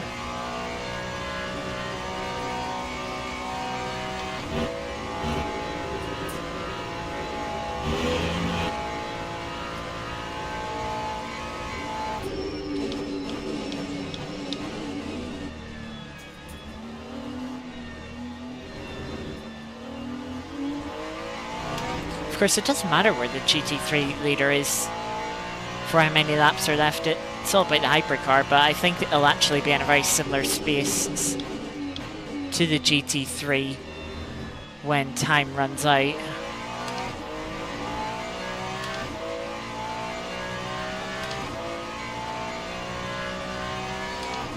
Come on, hypercar.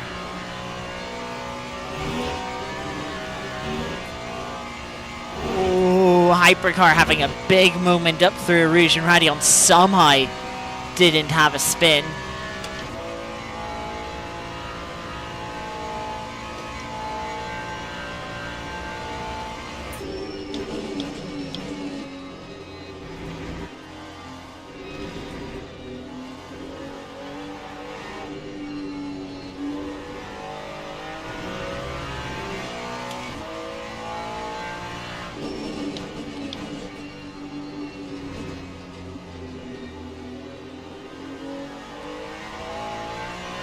Yeah, I too was just like, right, what am I having to avoid here?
Does look like the sun is getting ever closer to setting.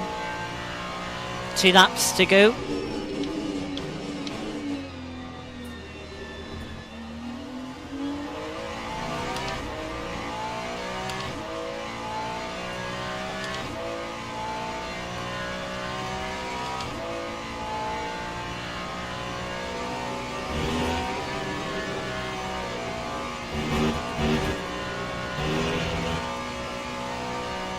That's just a little too late turning into the right-hander there and just out a wide line.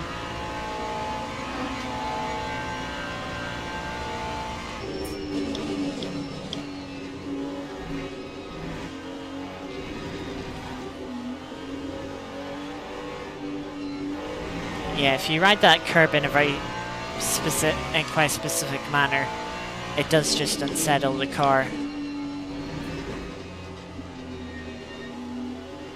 Like if you run sort of the tyre right on top of the curb for a continued period, that unsettles the car, whereas if you just dip your wheel over it onto the inside and then bring it back across quickly, the car deals with it fine.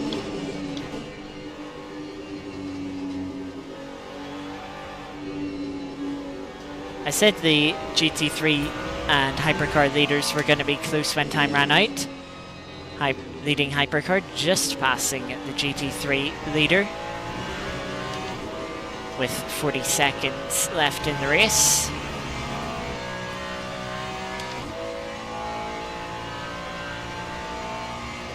Looks like we're going to have two more Hypercars catch and pass us on the final lap. Just noticed we took a chunk of time out of the Ferrari. I think I seen it had a 2:26 last lap and lost like 4 seconds.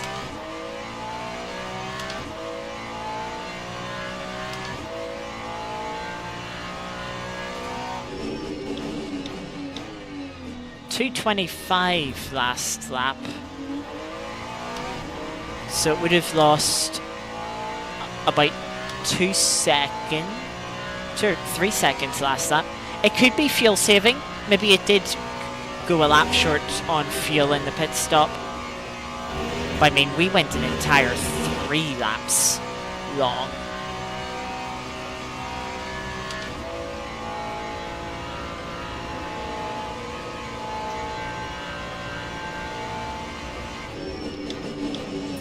And 3 laps is probably like 8 seconds. Like 3 laps is probably enough to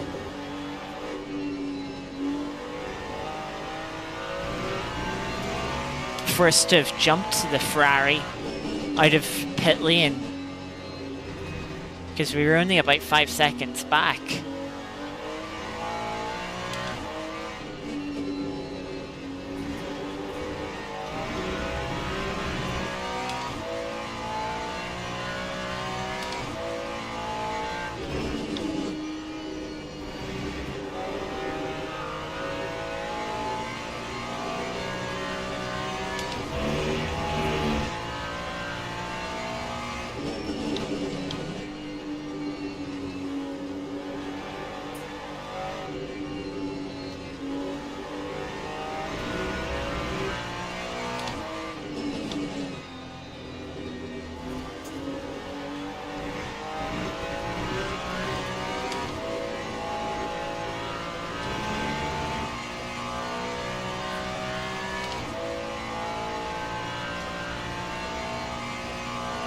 So the checkered flag is out.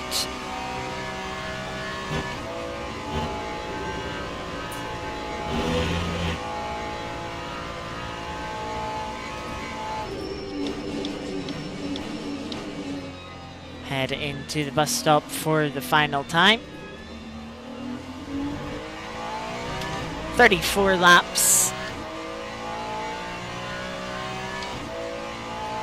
And across the line.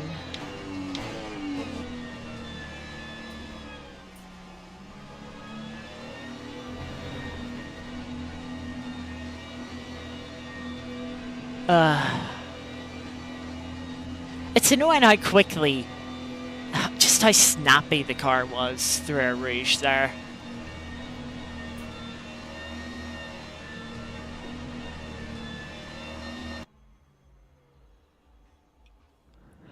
A lot of people DNF'd there. What, how many? 5 GT3s DNF'd? Bit disappointing there. Bottoming? It could have been. It could have been, in fairness.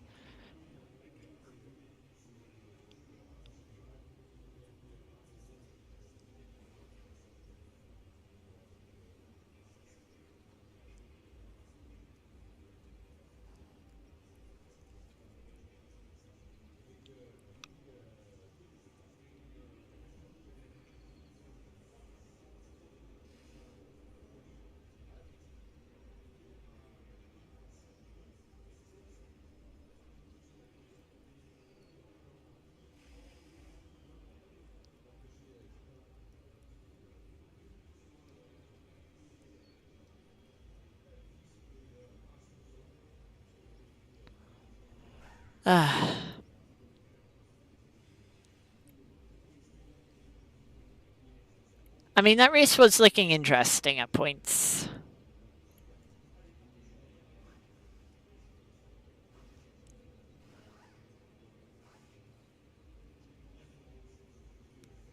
Yeah.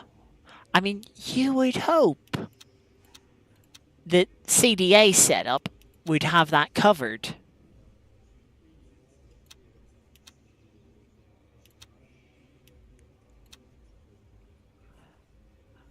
But apparently not. I mean,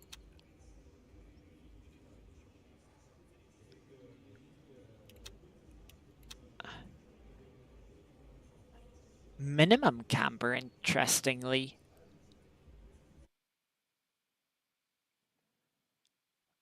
For the car.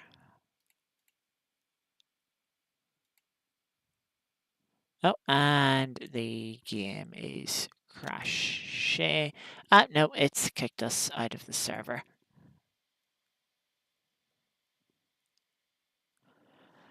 Well, yeah, I mean, coming from qualifying, I really thought that was going to be a dull race. You know, we were so much quicker than everyone behind us, 9/10 in quali, as like, yeah, we're going to drive away from like everyone behind us. And then, okay, we were only like 3.5 tenths away from the next car in the race. In for the next car in front of us, but I was like, uh, mm,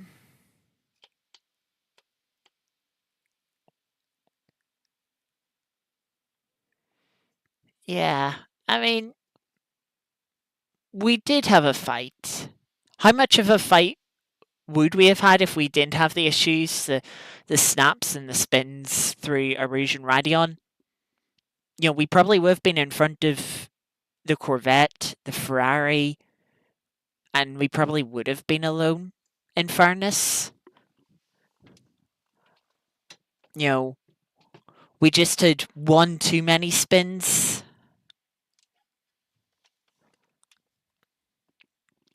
But yeah, just one too many spins. We didn't lose too much time. We only lost 8 or 9 seconds with each of the first two. Which for spinning multiple times like isn't bad at all. We got going, and that's not a great place to spin. It's a very fast part of the track. You're doing over 200 kilometers an hour, and then you spin down to like 30 kilometers an hour. That's a lot of speed and momentum that you've lost. You have to regain again.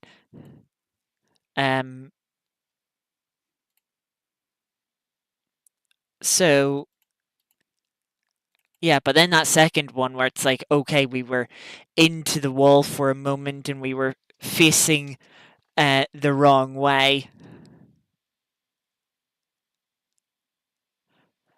Also, I just seen, yeah, the Ferrari was fuel saving at the end. They finished with 0.1% virtual energy.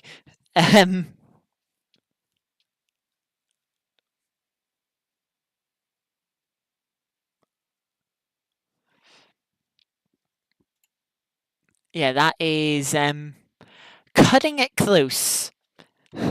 It's fair to say. I thought 0.3% was bad going into the pits. But yeah, let's add on to Art of Rally. We will see if, yeah, we will see if the weekly event for tomorrow, just because tomorrow's stream is a little bit earlier, we'll run the week daily event now, running out on Wednesday. Yeah, we were just 2,000 off of the next place. We've got 31st. Another 2.5 tenths would have had us tied for 30th. So yeah, very close indeed. A little further back than the 28th we were on Monday. Oh yeah, that's a good point. The new fun selector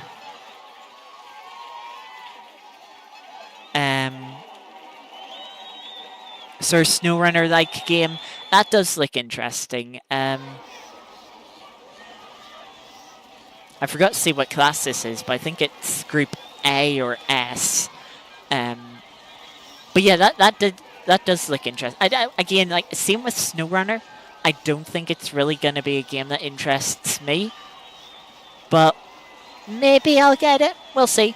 It depends when it comes out. It's come out sometime this year, but I don't think they said when this year. But yeah, it looks quite interesting. Though I am curious to see what they do differently to SnowRunner and MudRunner and Spin Tires and that and whatnot. What they do differently to make it more interesting and appealing. If they do the exact same thing, it's not going to be much more interesting. But if it has some unique elements to it, it will definitely be interesting. Anyway, into an 8.4 kilometer tarmac stage here.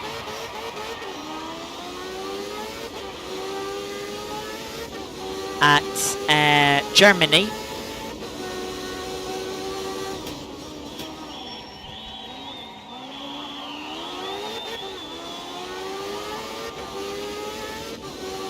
I'm also just thinking, of course, the Monte Carlo rally is on this weekend. First round of the World Rally Championship. I'll not spoil what's been happening in case anyone wants to catch up with it themselves. But I just realized there's no French rally in Art of Rally.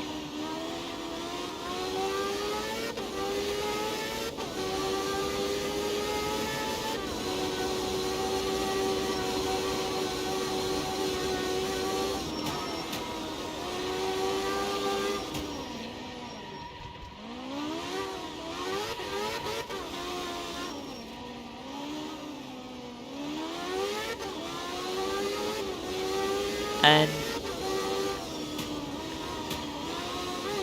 yeah, I'm surprised there's no French or Alps rally in Art of Rally, or location, I should say.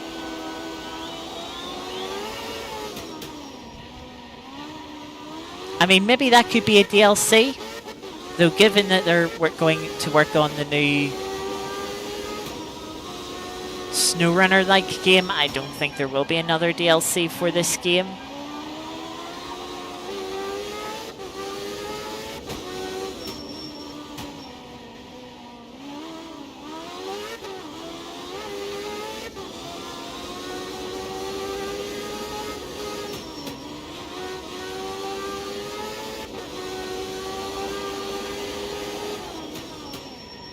Also, I've just noticed I've got half a gigabyte left on my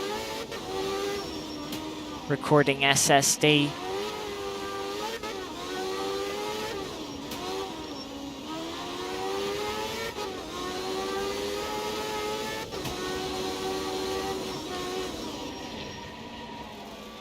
Too deep into that right-hander. Didn't realize it was quite as tight as it was. That corner has caught me out a few times. Yeah, there it goes. It's like, oh, hang on. Out of storage. But we've got up to 25th That's good going. If I didn't have that wide moment, it would have been 23rd. Oh, that's a little annoying. But yeah, 25th, not bad. I'll take that. I'll take that.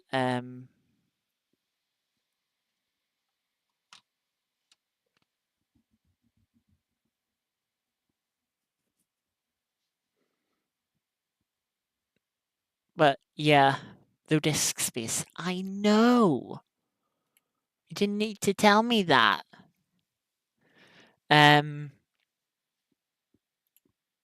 But yeah, that's going to do it for today's stream. The start of let's just say a packed weekend. As we have races we have a race tomorrow, we have a race on Sunday, and we also have another race on Monday. So racing for the next 3 days.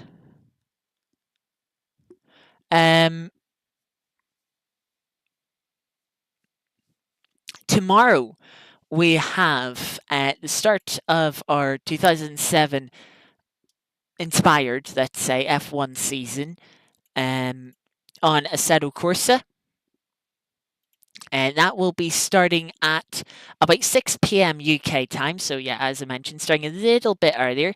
We'll have a 12-minute qualifying session before a full Grand Prix distance race around the Abu Dhabi, the current layout of Abu Dhabi. Of course, never raced in the sort of 07, the late 2000s, let's say, era of F1. So yeah, it'll be a bit unique. Interesting to see what how the strategy fares around there. And then after that stream, we'll complete the weekly event on Art of Rally, since we'll be done at about 8 p.m. ish, and that's, we're only starting streams usually at 8 p.m. So yeah, we'll do the weekly event then. Then on Sunday, we have the second round of our 2.4-hour series on ACC. That will be at a wet Misano, starting at 6:30 p.m. UK time, so half an hour later than we start tomorrow. And then on Monday, we have a 45-minute race around Fuji in the LMP2 cars, the third round of the Monday series that we're taking part in. And that will be starting at 9 o'clock. So it will, 9 p.m. UK time, so quite a bit later than the Saturday, Sunday streams. An hour earlier than it is currently, being 10 p.m. in the UK. So, yeah, that is going to do it for the stream. Interesting race. We had our moments through Erosion Radion. We had 3 of them.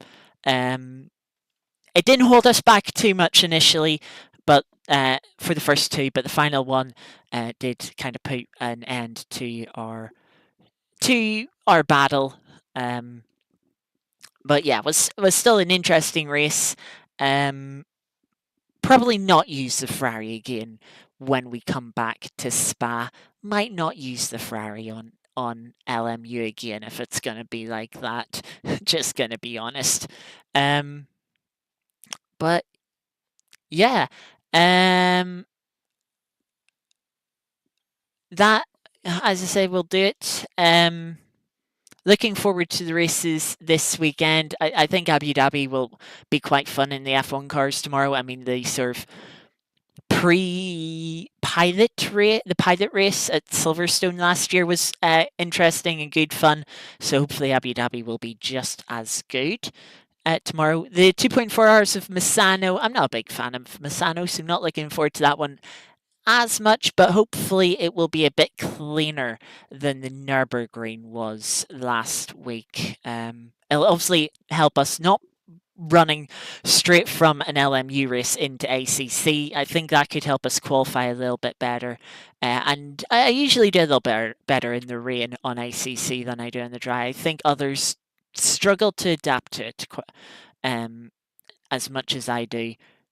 or struggle a little bit more than I do to adapt to the rain on ACC, and so I think that generally helps me a little bit. So maybe we can get ourselves closer to the top 20 in qualifying, and then fight maybe for a top 15 place in the race. We nearly got into, we weren't too far from top 15 last week. While starting down in 33rd and getting 20 seconds of damage on lap one. So, yeah, a clean start um, and avoiding damage in the first lap could hopefully see us a bit further up in the race. But yeah, and then Fuji, it'd be nice to return to Fuji, of course, where we did our first race in LMU. I still think that's been one of my favourite races on Le Mans Ultimate, that first race. The differing strategies coming together after a stint. I take tires, car in front of me doesn't take tires, and we ended the stint right next to each other, despite the different time difference in the pit stops. Wonderful race that was. But yeah, I'm starting to ramble here. Again, thank you all for being here. Thank you, Cor. Thank you, Geeky. Thank you, Iris. Great to see you all here. And of course, thank you to anyone else who's lurking around in chat. Hopefully, I will see you all tomorrow and throughout the weekend. But yeah, until then, enjoy the rest of your evenings. Enjoy most of your Saturdays, and I will hopefully see you then. Until then, thank you for watching, and I'll see you next time. Bye bye.